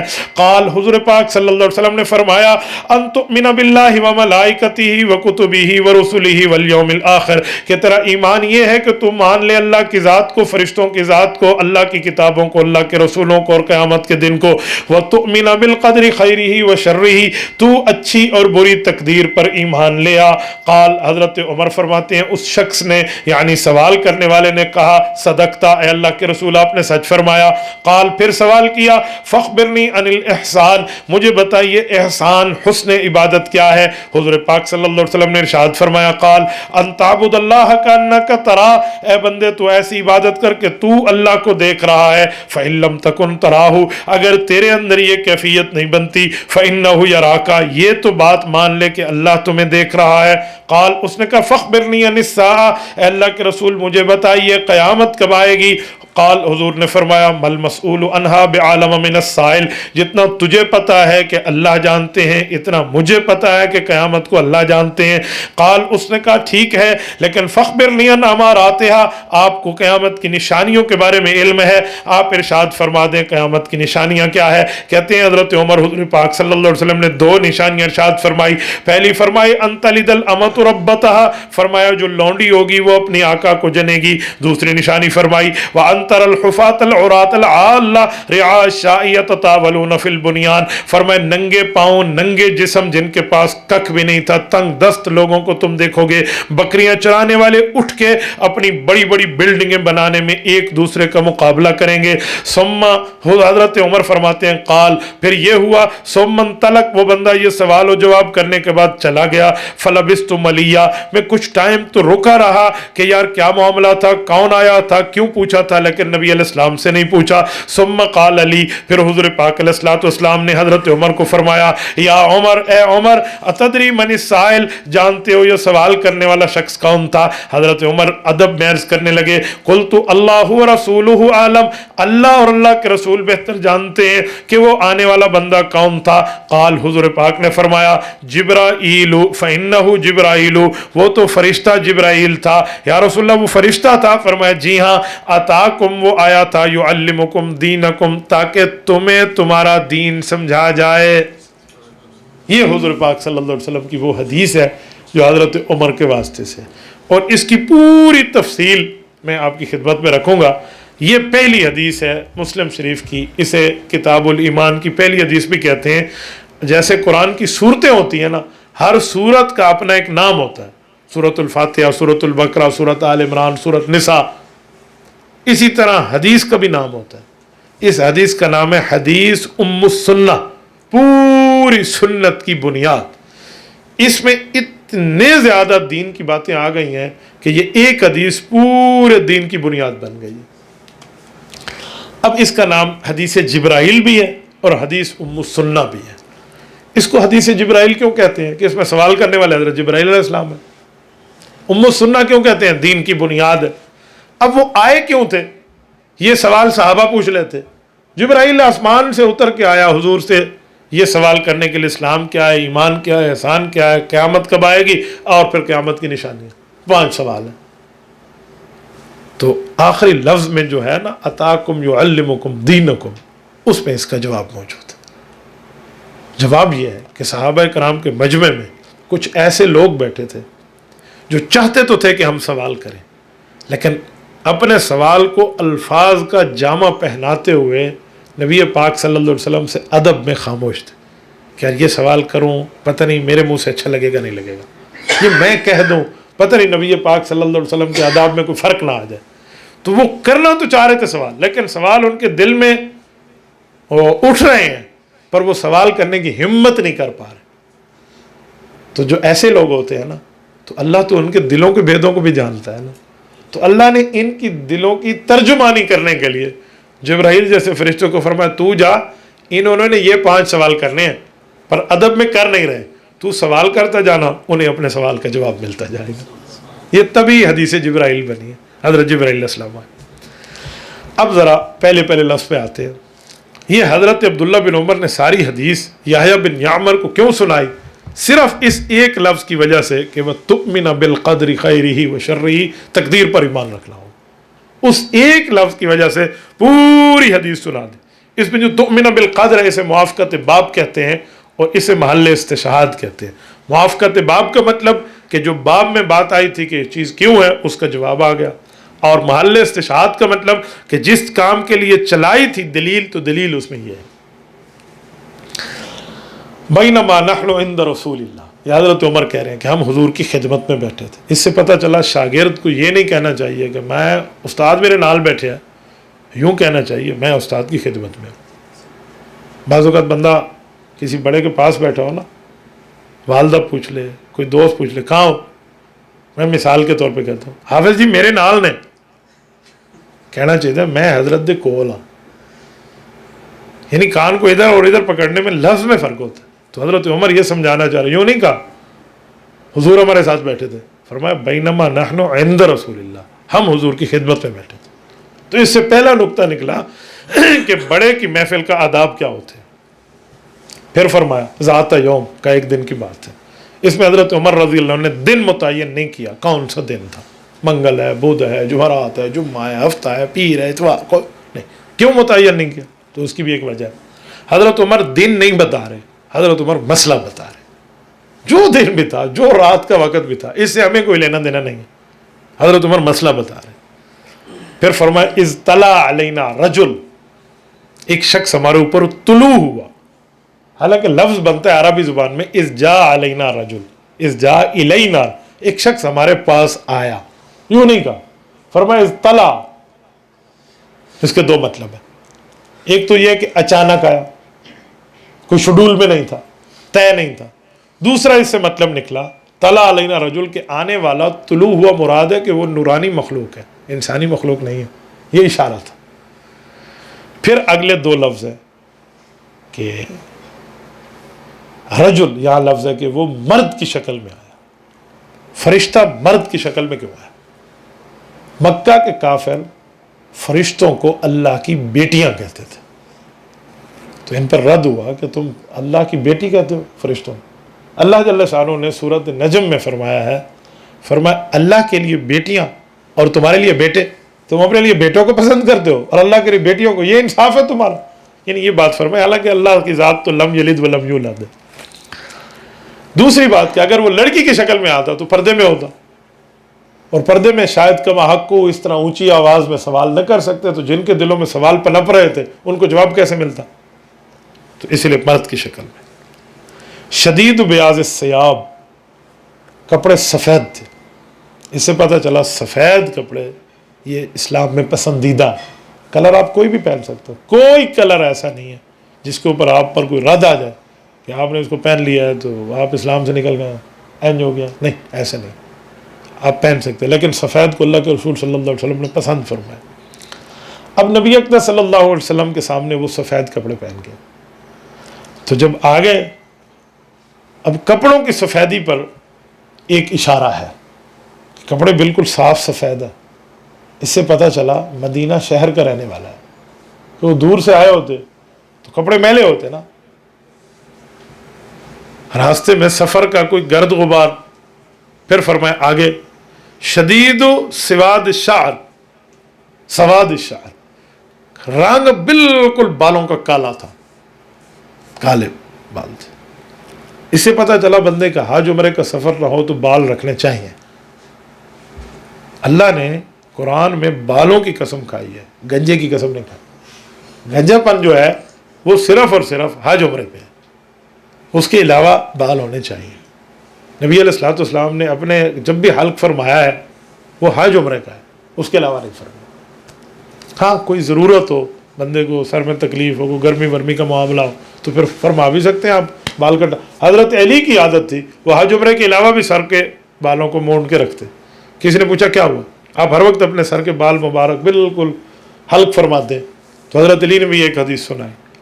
اب اس کا یہ مطلب نہیں ہے کہ گنجا ہونا غلط ہے، لیکن حضرت علی المرتضیٰ کا اپنا مقام ہے. حضرت علی نے وہاں فرمایا کہ میں نے نبی علیہ السلام سے ایک حدیث سنی کہ ہر بال کے نیچے جنابت ہوتی ہے، لہٰذا اس کو غسل جنابت میں صاف پاک رکھنا ضروری ہے، ہر بال کو ترک کرنا. کا جی ہاں، کہ جب سے میں نے حضور سے یہ حدیث سنی ہے نا، تو میں نے کہا اتنے بالوں کو کون سنبھالے، ہر بال کو ایسے رگڑ رگڑ کے پانی کے ساتھ. ثم عادیت راسی، کا وہ دن اور یہ دن میں نے اپنے سر پہ بال نہیں رکھنے میں. حضرت علی المرتضیٰ کا استدلال ہے. تو اگر کوئی سر منڈاتا بھی ہے تو آپ اس کو غلط نہیں کہہ سکتے، یہ ترتیب علی پر ہے، اور ترتیب علی بھی تو دین ہے نا، تو اس کو کیا بندہ غلط کہہ سکتا ہے. تو میری بات کے دونوں مطلب میں نے آپ کو سمجھا دیا. بال بالکل صاف تھے. اس سے پتہ چلا یہ مسافر نہیں تھا. مسافر ہوتا تو بال پرا گندہ ہوتے، اس پر گرد و غبار ہوتا. اب سنیں، حضرت عمر یہ جملہ کہہ کے آگے اس کی وضاحت کر رہے ہیں کہ لا یرا علیہ اثر السفر، سفر کا اثر نظر نہیں آ رہا تھا، مسافر نہیں لگتا تھا. اب سنیں جو اگلا جملہ میں سمجھانے لگا. جب مسافر نہیں لگتا تو کہاں کا رہنے والا ہے؟ مدینہ کا نا. اب اگر مدینے کا ہے تو ہم پہچانیں کہ کون ہے، کس کا بیٹا ہے، کس گھر کا ہے. تو کہتے ہیں اگلا معاملہ یہ ہوا کہ وَلَا يَعْرِفُهُ مِنَّا أَحَدٌ، پورے مجمع میں کوئی نہیں اس کو پہچان رہا تھا. سوال اٹھتا ہے ادھر مجمع ایک دوسرے سے ملا تھوڑی ہے جو کہہ رہے ہم نہیں پہچان رہے. تو بعض اوقات نہ پہچاننے کی بات آنکھوں سے بھی سمجھ آ جاتی. یہاں کوئی ایسا آدمی داخل ہو جس کو نہ آپ جانتے ہیں، نہ میں جانتا ہوں، نہ مدرسے اور کلاس اور انسٹیٹیوٹ کے بزرگ جانتے ہیں، اور ہم ایک دوسرے کون ہے؟ تو اشاروں سے یہ آئز لینگویج جسے کہتے ہیں، یہ نظروں کی زبان بھی بتا دے گی کہ اسی پہچاننے نہیں، کوئی نواں بندہ ہے. تو حضرت عمر اور صحابہ مجمع میں بیٹھے ہوئے ہیں، ہو سکتے ہیں آنکھوں سے یہ بات ایک دوسرے کو ٹرانسفر ہو گئی ہو کہ ہم نہیں جانتے، اور یہ بھی ہو سکتا ہے کہ بعد میں ایک دوسرے سے بات ہوئی کہ تسی جانتے سے میں نے تو نہیں پتا کیڑا بندہ. تو اب یہ دو باتیں ہو گئی کہ بھئی ہم نہیں جانتے تو مسافر ہونا چاہیے، لیکن وہ مسافر لگتا ہی نہیں ہے. اچھا مسافر نہیں لگتا تو مدینے کا ہونا چاہیے، مدینے کا تو ہم جانتے نہیں ہیں. شش و پنج میں مبتلا ہو گئے. شش و پنج پتہ کسے کہتے ہیں؟ شش کہتے ہیں 6 کو، پانچ کہتے ہیں 5 کو. فارسی کا لفظ ہے. 6 ہے یا 5 ہے، 6 ہے یا 5 ہے، اس میں بندہ بیٹھ جاتا ہے. تو شش و پنج میں جب بندہ مبتلا ہو جائے تو ابھی فیصلے ہی کرنے لگے تھے، کہتے ہیں ہم نے اس بندے کو دیکھا تو حتیٰ جلس الی النبی صلی اللہ علیہ وسلم، وہ حضور کے قریب آ گیا. تو اس سے پتہ چلا کہ جب بندہ محفل میں جائے تو ابتدا سب سے بڑے کو ملنے سے کرے. مجلس میں بیٹھے ہو نا تو ادھر سے ایک بندے سے ملنا شروع ہو جائیں، آخر میں جس کو ملنا ہے وہ بیچارہ ہاتھ چک کے کھلوتے ہیں، اس دن انتظار تھا. تو آداب محفل کے خلاف ہے. تو حضور کے پاس پہنچ گیا. آگے اس نے دو کام کیے، ایک ہے فاسند رکبتئی لا رکبتئی، ایک ہے وضع کفیہ علی فخذی. فرمایا اس نے ہاتھ جا کر حضور پاک کے گھٹنوں پہ رکھے اور اپنے گھٹنے دو زانو ہو کے اتحیات کی شکل میں حضور کے پاس ملا دیے. دو زانو ہو کے بیٹھنے کا مطلب ہے میں شاگرد ہوں، میں سائل ہوں، میں کچھ لینے آیا ہوں. اور ہاتھ حضور کی جھولی پہ رکھنے کا مطلب ہے حضرت میں سوالی ہوں، میرے اوپر شفقت فرمائیے، نرمی فرمائی. تو کہ پتہ چلا شاگرد کو، مرید کو اپنے بزرگ کے ساتھ اس طرح کا بیہیویئر ہونا چاہیے. آ گیا سوال. آگے سوال اس نے یوں نہیں کہا کہ یا رسول اللہ، کہنا تو یوں چاہیے تھا یا نبی اللہ، یا رسول اللہ، اے اللہ کے نبی، اے اللہ کے رسول صلی اللہ علیہ وسلم. نام نہیں لیتے بڑے کا.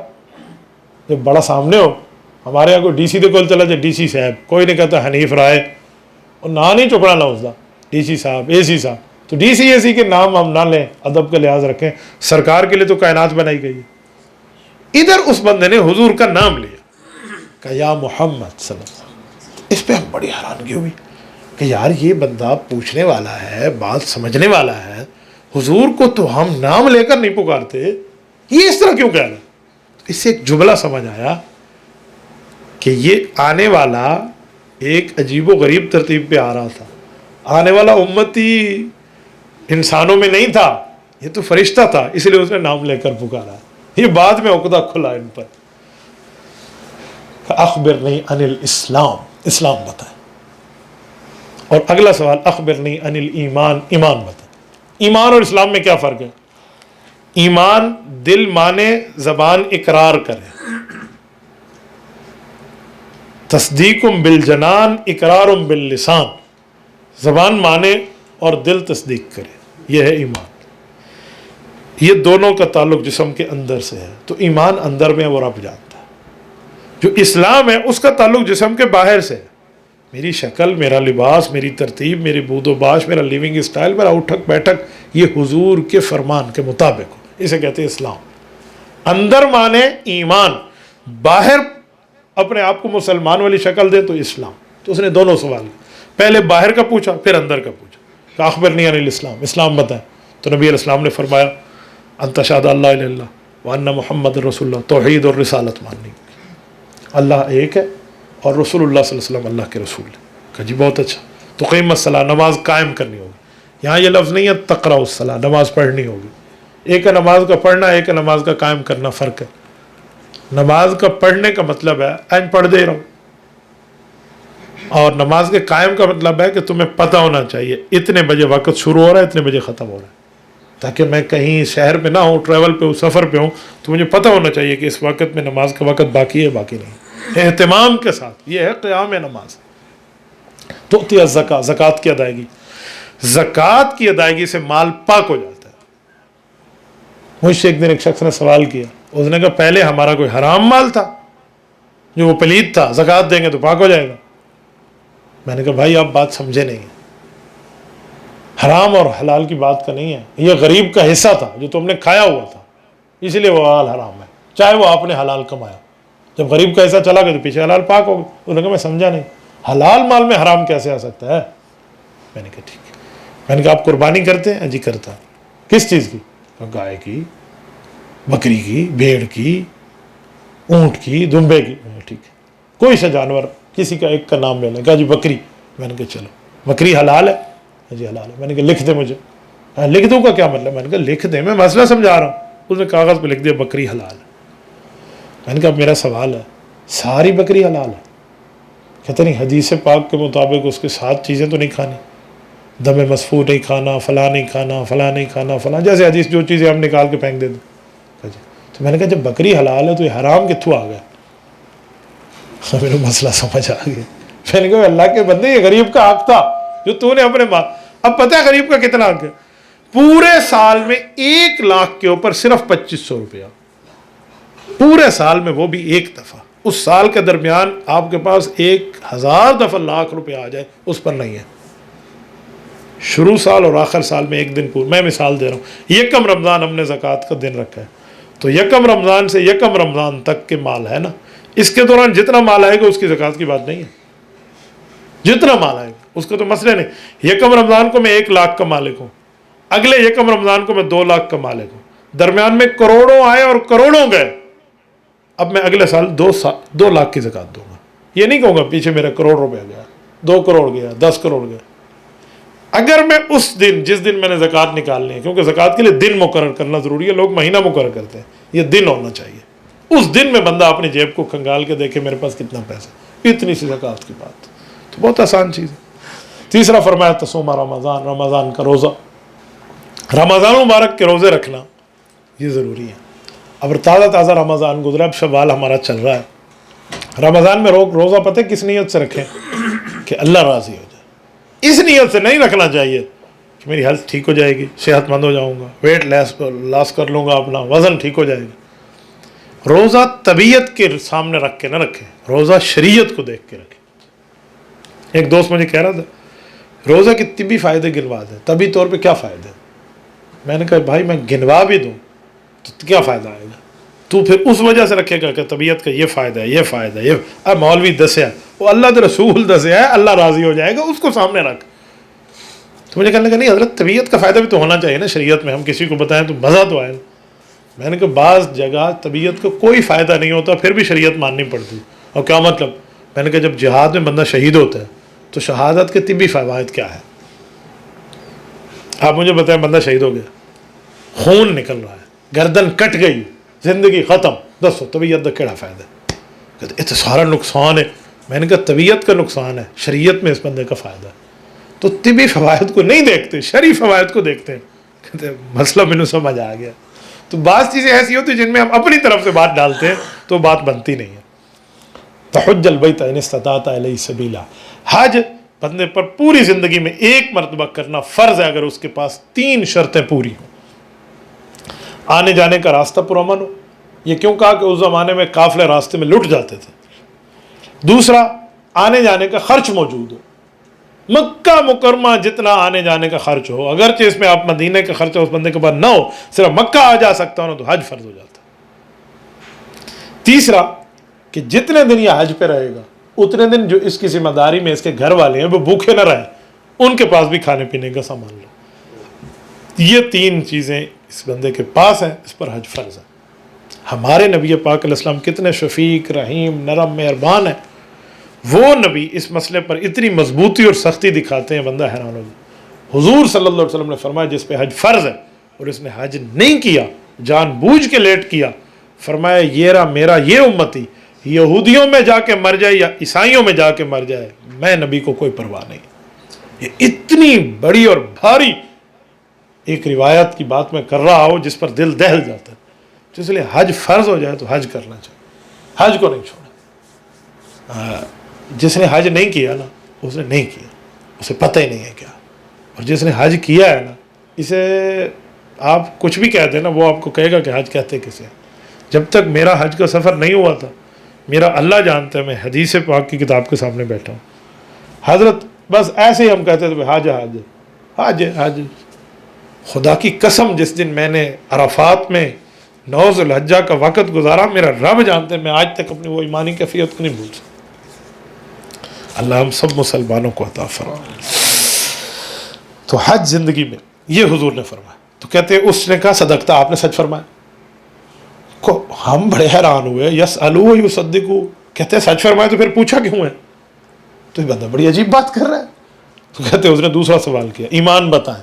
کہ حضور نے فرمایا اللہ کو مان، فرشتوں کو مان، قیامت کو مان، اسی طرح رسولوں کو مان اور کتابوں کو مان. 5 چیزیں. چھٹی چیز بتائی تقدیر کو مان، جس کو حضرت عبداللہ بن عمر سمجھانے لگے. یہاں لفظ ہے وَتُؤْمِنَ بِالْقَدْرِ خَيْرِهِ وَشَرِّهِ، اچھی اور بری تقدیر کو مان. اللہ کے سارے کام تو اچھے ہیں تو یہ کیوں کہتے ہیں بری تقدیر؟ تو اچھی اور بری تقدیر کا کیا مطلب؟ اللہ کے سارے کام اچھے نے. من شر ما خلق کیا ہے؟ بری تقدیر کیسے کہتے ہیں؟ تو اب مطلب سمجھیں. اللہ کی تقدیر بالکل ٹھیک ہے ہمارے لحاظ سے کبھی برائی آ جاتی ہے، ہمارے لحاظ سے اچھائی آ جاتی ہے۔ میں سمجھانے کے لیے کہنے لگا، چھری ہے، ہم بازار سے جا کے چھری خرید کے کچن میں رکھتے ہیں، کیوں؟ پیاز کٹیں گے، ٹماٹر کٹیں گے، آلو کٹیں گے، سبزیاں کٹیں گی، باقی معاملات کی سیٹنگ ہوگی، اس سے کھانا بنے گا۔ لیکن اللہ معاف کرے کوئی بندہ یہ چھری اٹھا کے کسی کو مارنا شروع کر دے، تو چھری بنانے والے نے اس لیے تھوڑی بنائی ہے، یا گھر میں لانے والے نے اس نیت سے تھوڑی لائی ہے کہ تو جا کر اس چھری سے کسی کو تکلیف دے دے۔ تو جب چھری کے ساتھ ٹھیک کام ہوگا تو اس کو آپ سمجھ جائیں اچھی تقدیر، اور جب چھری کے ساتھ برا کام ہوگا تو اس کو سمجھ جائیں بری تقدیر۔ تو اس میں چھری بنانے والے کا قصور نہیں ہے، اس میں چھری استعمال کرنے والے کا مسئلہ ہے۔ تو تقدیر کا مسئلہ بھی یہی ہے۔ اب نکاح ہے، یہ ثواب کا کام ہے، اور زنا اور گناہ ہے، یہ لعنت کا کام ہے۔ اب اللہ جل شانہ نے جو سیکچول پاور کی ڈیزالونگ رکھی ہے، اس کو حلال طریقے سے رکھ لو اور حرام طریقے سے رکھ لو، یہ انسان کی مرضی پر ڈیپینڈ ہے۔ یہ شیطان کی بات مان کے غلط چلے گا تو بری تقدیر سمجھ جائے، اور رحمان کی بات مان کے اچھے چلے گا تو اچھی تقدیر سمجھ جائے۔ تو یہ اچھی اور بری تقدیر کا مطلب ہے۔ اسی پر میں ایک واقعہ آپ کو سناؤں۔ ایک شخص تھا، اس کا یہ ذہن تھا کہ چوری کر کے کھانا کھانا چاہیے۔ کیوں؟ وہ کہتے اللہ نے میری تقدیر میں لکھا ہے، چوری تو میں کرنی ہے۔ تو اس نے چوریاں شروع کر دی، باغ میں آیا، چوری کی، مالی نے پکڑ لیا۔ اس نے کہا مالی صاحب آپ نے داڑھی رکھی ہوئی سنت کے مطابق لگتے ہیں نیک آدمی ہیں۔ اس نے کہا میری داڑھی نال تیری چوری دا کی واسطہ؟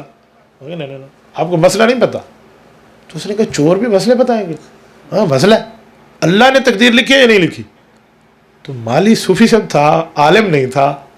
اس نے کہا تقدیر تو اللہ ہی لکھی ہے۔ اس نے کہا اللہ نے میری قسمت میں کیا لکھا کہ چوری کر کے کھاؤں گا، تو اب میں اللہ کی تقدیر پہ عمل کر رہا ہوں۔ مالی نے اس کو چھوڑ دیا، کہا بڑا مولوی ہے تھا، جان دو۔ مالک نے اگلے دن مالی سے پوچھا کہ یہ جو ساری چیزیں تباہ برباد ہوئی پڑی ہیں کیا ہوا؟ انہوں نے کہا چوری ہوئی۔ تو اس نے کہا چور پکڑا نہیں؟ اس نے کہا جی پکڑا تھا۔ کہا پھر کہاں ہے؟ کہا چھوڑ دیا۔ کہا کیوں چھوڑا؟ کہا اس نے دلیل دی ہے۔ مالک نے کہا کیا دلیل دی ہے؟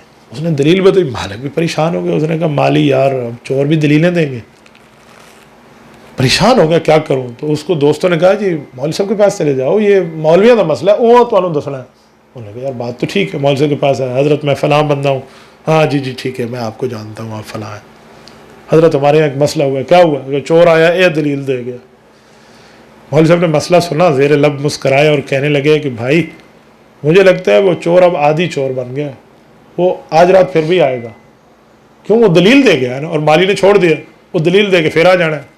اس نے کہا حضرت لگتا تو ہمیں بھی ایسے کہ آج رات ذرا جاگتے رہنا، اور چور آئے تو پکڑ لینا، اور اس وقت مجھے اطلاع کرنا، میں آؤں گا، میں اس کے ساتھ بات کر لوں گا۔ انہوں نے کہا جی بہت اچھا۔ رات کو اس نے دوستوں کو بٹھایا، وہاں کھانے پینے کا پروگرام بنایا تاکہ ہم رات دیر تک جاگتے رہیں، اور لائٹیں وائٹیں باہر کی بند کر دیں، اندر اپنے چور آ گیا، اور اس دن بڑی خوشی سے آیا۔ مالی نے ویلکم کر کے بلایا، انہوں نے کہا بھائی اب پھر آ گئے، چوری کر رہے ہو؟ اس نے کہا کل میں تینوں دلیل دیتی سی، تو پھر مینوں پریشان کر کے ٹینشن ہی پا رہے ہیں۔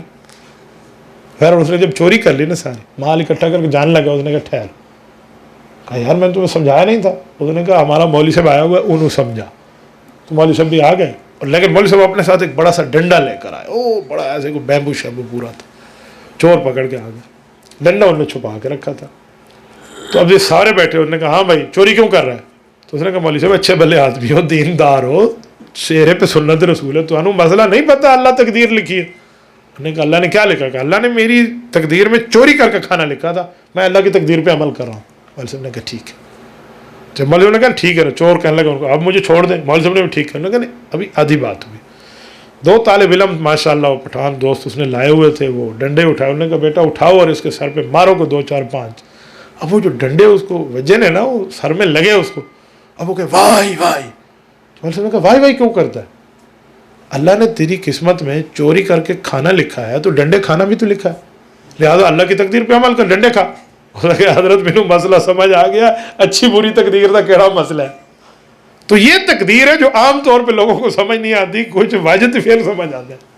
تو یہ وہ لوگ بھی تقدیر کا انکار کرتے تھے۔ تو عبداللہ بن عمر نے بات سنائی، اس شخص نے پھر سوال کیا کہ مجھے بتائیں اخبرنی عن الاحسان، احسان کیا؟ تو حضور پاک نے فرمایا حسن عبادت 2 چیزیں ہیں، انتابود اللہ کرنا کترا، اللہ کی عبادت ایسے کر جو تو اللہ کو دیکھ رہا ہے۔ یہ کیفیت نبی کی ہے کہ نبی عبادت ایسے کرتا ہے جو اللہ کو دیکھ رہا ہو۔ آپ اور ہمارا معاملہ یہ نہیں ہے، ہمارا معاملہ اگلا ہے کہ فَإِنَّهُ يَرَاكَ فَإِن لَّمْ تَكُن تَرَاهُ فَإِنَّهُ، یہ کیفیت نہیں بندی تو یہ تو سمجھ کہ اللہ مجھے دیکھ رہا ہے۔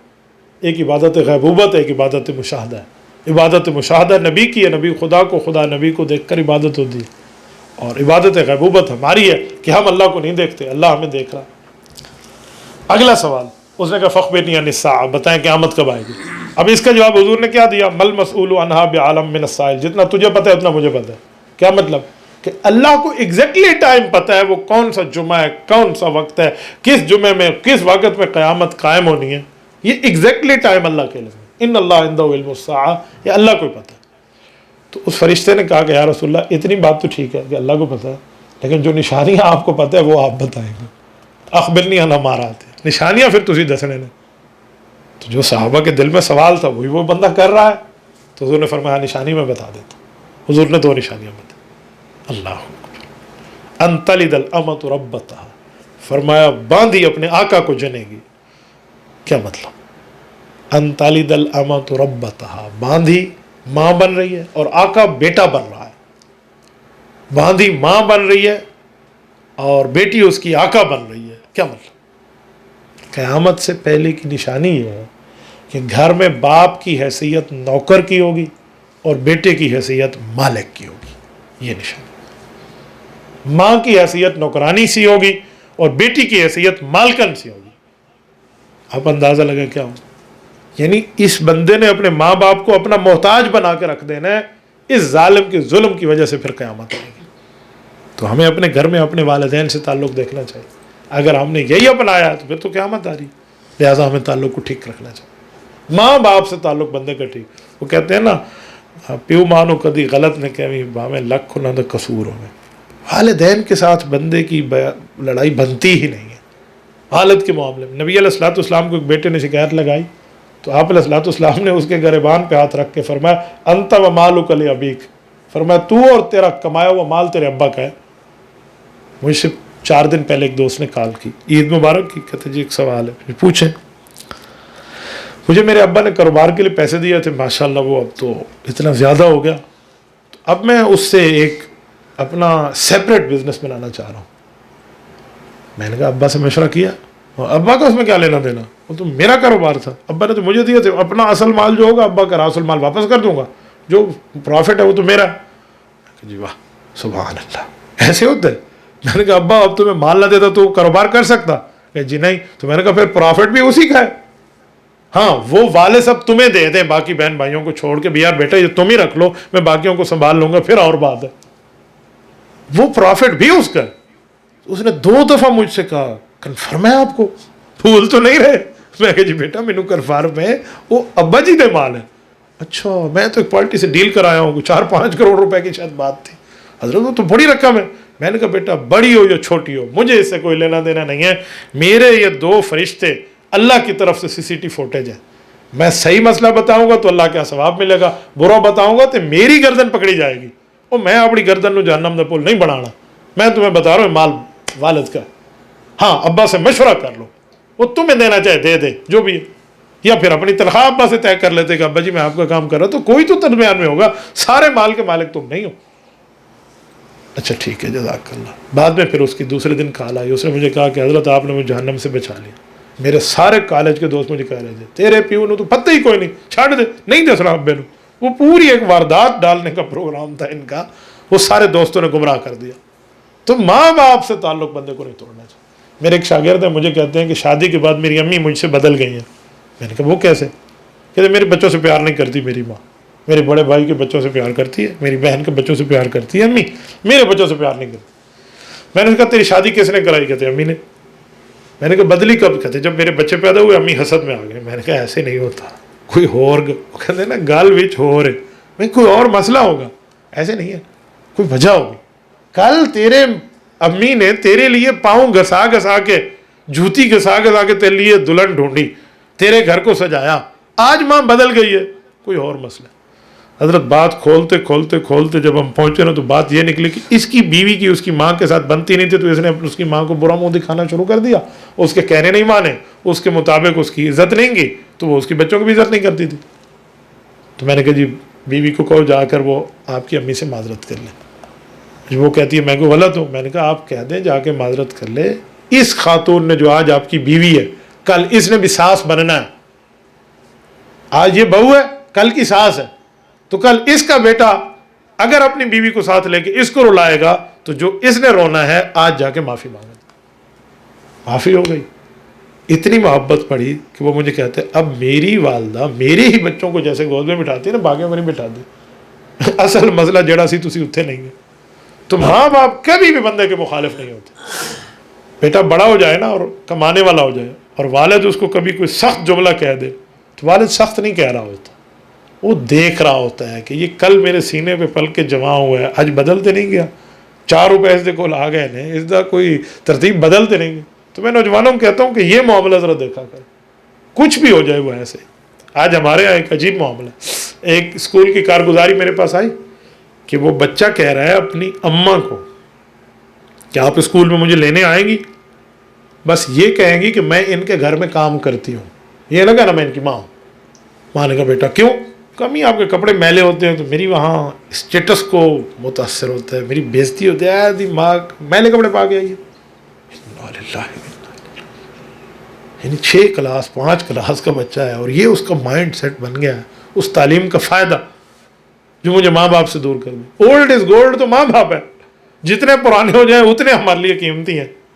تو یہ نظریہ جب اولاد رکھے گی تو حضور نے یہی فرمایا کہ پھر قیامت کی نشانی انتلد الامۃ ربت۔ دوسری نشانی وَأَنْتَرَ الْحُفَاةَ الْعُرَاةَ الْعَالَّ رِعَاءَ الشَّاةِ يَتَطَاوَلُونَ فِي الْبُنْيَانِ، ننگے پاؤں پھرنے والے جن کے پاس جوتے پہننے کے پیسے نہ ہوں، ننگے جسم پھرنے والے جن کو جسم کے ڈھانکنے کے کپڑے کی حیثیت نہ ہو، اور تنگ دست تنگ دست لوگ، رعاء الشاة بکریاں چرانے والے، یتطاولون فی البنیان، یہ کیا کریں گے؟ اتنا مال کما کے ایک دوسرے کی کمپٹیشن اور مقابلہ شروع کر دیں گے، تیری بلڈنگ اونچی ہے یا میری اونچی۔ اس کا ایک مطلب اور بھی ان لفظوں کے ساتھ کیا کہ دیہات میں ہوں گے تو قومیت اور ہوگی، شہر میں آئیں گے تو قوم ہی بدل دیتی۔ حدیث پاک کے مطابق جس نے قومیت بدلنی ہے تو اس کو گویا نعوذ باللہ باپ بدلنے کا شوق ہے۔ یار قومیتوں کے اوپر کچھ نہیں لکھا۔ اللہ تعالیٰ قرآن میں فرماتے ہیں اِنَّا خَلَقْنَاكُم مِّن ذَكَرٍ وَأُنثىٰ، ہم نے آپ کو ایک مرد عورت سے پیدا کیا، حضرت آدم اور اماں حوا علیہم السلام سے۔ وَجَعَلْنَاكُمْ شُعُوبًا وَقَبَائِلَ، ہم نے آپ میں قوم اور قبیلے بنائے ہیں، کیوں؟ فخر کے لیے؟ فرمایا نہیں، لِتَعَارَفُوا، جسٹ فار اونلی انٹروڈکشن، صرف تعارف کے لیے، صرف تعارف کے لیے۔ عزت ان اکرمکم عند اللہ اتقاکم، عزت تو اللہ کے ہاں اس کی ہے جس کا تقوی زیادہ ہے، نیکی زیادہ ہے۔ فرمایا اس پہ نہیں۔ تو کہا جی قومیتوں کو بدلنا یہ قیامت کی نشانی۔ پھر فرماتے حضرت عمر کہ وہ چلا گیا لیکن میں نے حضور سے نہیں پوچھا بندہ کون تھا، یہ بھی ادب مانے تھا۔ حضور نے پھر مجھے فرمایا کچھ وقت کے بعد، یہاں لفظ فَلَبِثْتُ مَلِيًّا، ایک وقت گزرا۔ کتنا وقت گزرا؟ ابو داؤد شریف اور ترمذی شریف کی حدیث ہے، 3 لیال، 3 راتوں کے بعد حضور نے فرمایا۔ 3 راتیں صحابہ سسپینس میں رہے کہ آنے والا کون تھا، آنے والا کون تھا، کیسے پوچھا، کیسے بتایا، جانتے نہیں تھے، فلاں نہیں تھا۔ بلکہ ایک روایت میں ہے کہ جب وہ چلا گیا تو حضور نے فرمایا اس شخص کو واپس لے آؤ۔ صحابہ دوڑے، اس گلی میں دیکھیں بندہ نہیں ہے، اس گلی میں دیکھیں بندہ نہیں ہے، اس روڈ پہ دیکھو بندہ کوئی نہیں، اے محلے دیکھو بندہ، یا رسول اللہ وہ تو نہیں ہے۔ تو کہا اچھا ٹھیک۔ یہ نبی علیہ السلام نے بھی اشارہ دیا تھا کہ آنے والا کون ہے۔ پھر فرمایا یا عمر اتدری من السائل، جانتے ہو آنے والا کون تھا؟ اب اس کے 2 جواب ہیں۔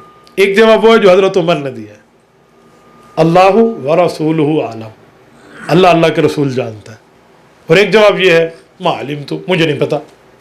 حضرت عمر نے یہ نہیں کہا مجھے نہیں پتا، یہ ادب کے خلاف تھا، بلکہ کہا کہ آپ کو اور آپ کے اللہ کو پتا ہے۔ سمجھانے کے لیے مثال دوں، اگر بیٹا چھوٹا بچہ اپنے ابا کے ساتھ کسی شاپنگ مال میں جائے نا کہ جی میں نے وہاں سے شاپنگ کرنی ہے، اور ایک کوئی مہنگی چیز پسند کرے، بیٹا کہ ابو یہ لے کر دیں، اور والد پیار کے طور پہ بیٹے سے کہے بھائی جیب کچھ ہے بھی صحیح، کوئی جیب گرم ہے کی لینا ہے، تو جیب میں کچھ ہے، تو عقل مند بچہ ہوگا نا وہ ابو کی جیب پہ ہاتھ رکھ کے کہے گا میری جیب میں نہیں ہے، آپ کی جیب میں تو ہے نا۔ حضرت عمر سے حضور نے پوچھا عمر جانتے ہو کون تھا؟ حضرت عمر نے یہ نہیں کہا میں نہیں جانتا. حضرت عمر نے رسول اللہ کے دامن کو تھاپ کے کہا میرے جاننے نہ جاننے سے کیا ہوتا ہے، آپ جانتے ہیں، آپ کا اللہ جانتا ہے. یہ حضرت عمر کا حضور پاک سے پیار، محبت، ادب کا تعلق. تو حضور نے فرمایا فإنہ جبرائیل، وہ جبرائیل تھے. اتاکم یعلمکم دینکم، آئے تھے اسی لیے کہ تم میں مجمع میں ایسے بندے بیٹھے تھے جو سوال کرنا چاہتے تھے پر کر نہیں سکے. ان کے دلوں کی ترجمانی کے لیے اللہ نے عرش سے فرش پر جبرائیل کو بھیجا.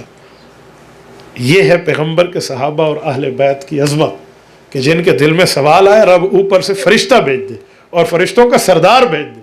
آپ اندازہ لگائیں کسی صحابی کی عظمت کتنی زیادہ ہو، اس پر کوئی بات کرنا، اس کے خلاف کوئی جملہ کہنا، اس پر کوئی کمنٹس پاس کرنا، ہم نے اپنی عاقبت برباد کر لینی. اس لیے ان کی رہنمائی میں بندہ چل سکتا ہے، ان پر اعتراض کے ساتھ نہیں چل سکتا. یہ حدیث ہے. یہ حدیث یحییٰ بن یعمر کو حضرت عبداللہ بن عمر نے سنائی کہ جا کے اپنی قوم والوں کو، وہ علاقے والوں کو بتا دو کہ وہ تقدیر کا انکار کر رہے ہیں تو میں ان سے بری ہوں اور یہ مجھ سے بری ہیں، اور ان کے پاس بہت پہاڑ جتنا سونا آ جائے اور یہ خرچ کر دیں، تقدیر کو نہیں مانیں گے، اللہ جل شانہ قبول نہیں فرمائیں گے. یہ پہلی حدیث ہے صحیح مسلم کی جس کو امام مسلم رحمۃ اللہ نے ذکر فرمایا. آگے 7 روایتیں میں نے آپ کی خدمت میں کہی ہیں. یہ پہلا باب مکمل کر لیتے ہیں. 7 روایتیں ہیں. جتنی روایتیں آگے ہیں سند بدلتی ہے، چیز یہی ہے، بس چھوٹا موٹا سا فرق ہے، باقی پوری کی پوری تقریباً چیز یہی ہے. اور آخر میں جا کے اس سے پہلے بھی اور اس کے آخر میں الفاظ کی بدلنے کے ساتھ ایک جملہ فرمایا ثم ادبر. اگلی روایت میں کہ جب وہ بندہ چلا گیا تو حضور پاک نے فرمایا ردوا علی الرجل، اس بندے کو لے آؤ دوبارہ بلاؤ، اس سے ایک بات کرنی. تو کہتے ہیں فاخذوا، صحابہ بھاگ گئے، پڑ گئے اس کے پیچھے، لیردوا کہ اس کو لے کر آئیں. فلم یروا شیئا، ڈھونڈتے یا رسول اللہ نے اس طرف بندہ ہے، نہیں جس طرف گیا وہ گلی میں بھی نہیں ہے، کہاں گیا؟ تو حضور نے فرمایا ھذا جبرائیل جاء لیعلم الناس دینہم، یہ جبرائیل آئے تھے تاکہ لوگوں کو دین سمجھا دیں. وہاں لفظ اتاکم یعلمکم، تاکہ تمہیں سمجھا دیں، باقی فرمایا لوگوں کو. بس اس فرق کے ساتھ روایت ہے، باقی تقریباً روایت ہوئی ہے. اور ایک آیت بھی یہاں تلاوت فرمایا کہ قیامت کی نشانی یہ ہے کہ لوگ اس طرح کے معاملات رکھیں گے کہ فلاں معاملہ ہے، تو فرمایا 5 چیزیں ایسی ہیں جو اللہ کے علاوہ کوئی نہیں جانتا. فرمایا خمس لا یعلمہن الا اللہ، 5 چیزیں اللہ جانتا. کہ کون کون سی؟ فرمایا ان اللہ عنده علم الساعہ، قیامت کا ایگزیکٹلی ٹائم، مقرر کردہ وقت اللہ کو پتہ ہے. وَيُنَزِّلُ الْغَيْث، بارش کب آئے گی، کیا فائدہ دے گی، کیا نقصان دے گی، اس سے کس کا رزق بنے گا، کس کی موت بنے گی، کس کی زندگی بنے گی، اس بارش سے یہ اللہ کو پتہ ہے. اس کا صرف یہ مطلب نہیں ہے کہ بارش اترنے کا ٹائم کیا ہے، وہ اندازہ تو آپ کو کوئی بتا دے. اور فرمایا وَيَعْلَمُ مَا فِي الْأَرْحَامِ، ماں کے پیٹ میں کیا ہے یہ اللہ جانتا ہے. آج کے دور میں الٹرا ساؤنڈ کرتے ہیں اور کہتے ہیں بچہ یا بچی ہے، تو قرآن نے کہا اللہ جانتا ہے اور ہم نے تو بتا دیا. او خدا کے بندے، قرآن نے جو کہا وہ تو آپ نے نہیں بتایا. قرآن نے کہا وَيَعْلَمُ مَا فِي الْأَرْحَامِ، ماں کے پیٹ میں کیا ہے، یہ نہیں کہا ماں کے پیٹ میں کون ہے. تم نے کون بتایا کہ بچی ہے بچہ ہے؟ قرآن کہتے ہیں مَا فِي الْأَرْحَامِ، ماں کے پیٹ میں کیا ہے، کافر ہے یا مسلمان ہے، فرما بردار ہے یا نافرمان ہے، کتنی عمر لے کر آیا، کتنی زندگی لے کر آیا، یہ تمہیں ککھ پتہ ہے؟ کہاں الٹرا ساؤنڈ والا بتائے گا؟ یہ چیز اللہ کے بل. اور چوتھی چیز فرمایا وما تدری نفس ماذا تکسب غدا، کل کیا ہوگا یہ اللہ کو پتہ ہے، کسی کو نہیں پتہ.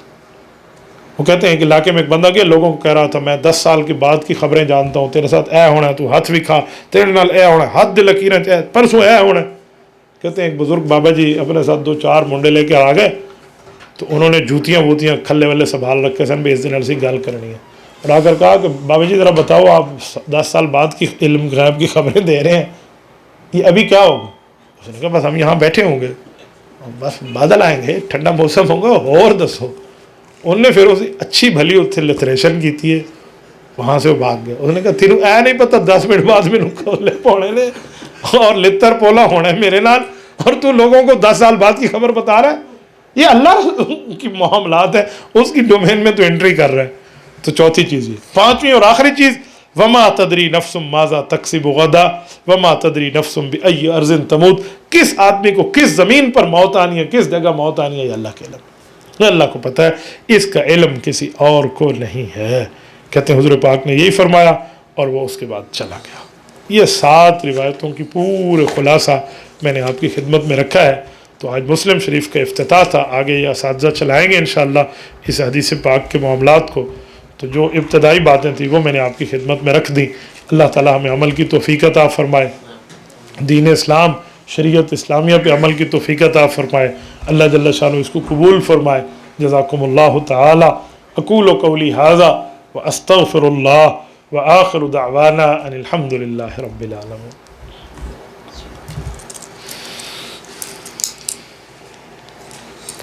الحمد للہ رب العالمین والعاقبۃ للمتقین والصلاة والسلام علی سید الرسل وخاتم النبیین۔ ربنا ظلمنا انفسنا وان لم تغفر لنا وترحمنا لنكونن من الخاسرین۔ ربنا آتنا فی الدنیا حسنہ وفی الآخرۃ حسنہ وقنا عذاب النار وادخلنا الجنۃ مع الابرار یا عزیز یا غفار یا ارحم الراحمین۔ الہی آت نفسی تقواہا وزکھا وانت خیر من زکاہا انت ولیہا ومولاہا۔ اے میرے مولا، اے میرے مولا، اے میرے مولا، ہمارے اس پروگرام کو قبول فرما۔ اے اللہ جن دوستوں نے ہاتھ اٹھائے ان کا ہاتھ اٹھانا قبول فرما۔ اے اللہ مجلس درس حدیث میں دعائیں قبول ہوتی ہیں، ہماری ماں بہنوں نے جتنی دعائیں کہی ہیں، ہمارے بھائیوں نے کہی ہیں، اے اللہ ان سب کی دعاؤں کو قبول فرما۔ گھر میں برکات عطا فرما، کاروبار میں ترقی عطا فرما، رزق حلال میں وسعت عطا فرما، رزق حرام سے محفوظ فرما، ہر قسم کے حاسدین سے بچا، ساحرین کے سحر سے بچا، ناظرین کی نظر بد سے بچا، فتین کے فتنے سے بچا، ہر سازشی کی سازش سے بچا۔ اے اللہ آج تک تو نے بچا، آئندہ بھی بچا، خفیہ اعلانیہ ہر قسم کے سازشی سے محفوظ فرما۔ اے میرے مولا نہ ظالم فرما نہ ظالم کے حوالے فرما۔ اے اللہ ہم سے اور ہماری نسلوں سے دین کی خدمت لے لے، بیماروں کو صحت عطا فرما، جو دنیا سے رخصت ہے ان کی قبور کو جنت کا باغ بنا۔ اہل فلسطین کی مدد فرما، مسجد اقصیٰ کی حفاظت فرما، اسرائیل کو تباہ اور برباد فرما، مسلم حکمرانوں کو غیرت عطا فرما، فلسطینیوں کا ساتھ دینے کی توفیق عطا فرما، روضہ رسول کی حفاظت فرما، بیت اللہ کی حفاظت فرما، ہمیں عافیت والی وہاں کی مقبولیت مبروریت والی حاضری عطا فرما، اپنی فیملی کے ساتھ عطا فرما۔ مولا اس میں جتنی رکاوٹوں کو دور فرما، قرض داروں سے قرضوں کی خلاصی کی صورت پیدا فرما۔ اے اللہ ہمیں شریعت اسلامیہ پہ عمل کی توفیق عطا فرما۔ صلی اللہ تعالی۔ اے اللہ جتنے دوستوں نے ہاتھ اٹھائے بیٹھے ہیں، اگر ان کے دل میں مزید جائز حاجات اور خواہشات ہیں اس کو بھی قبول فرما۔ صلی اللہ تعالی علی خیر خلقہ محمد وعلی آلہ واصحابہ اجمعین برحمتک یا ارحم الراحمین۔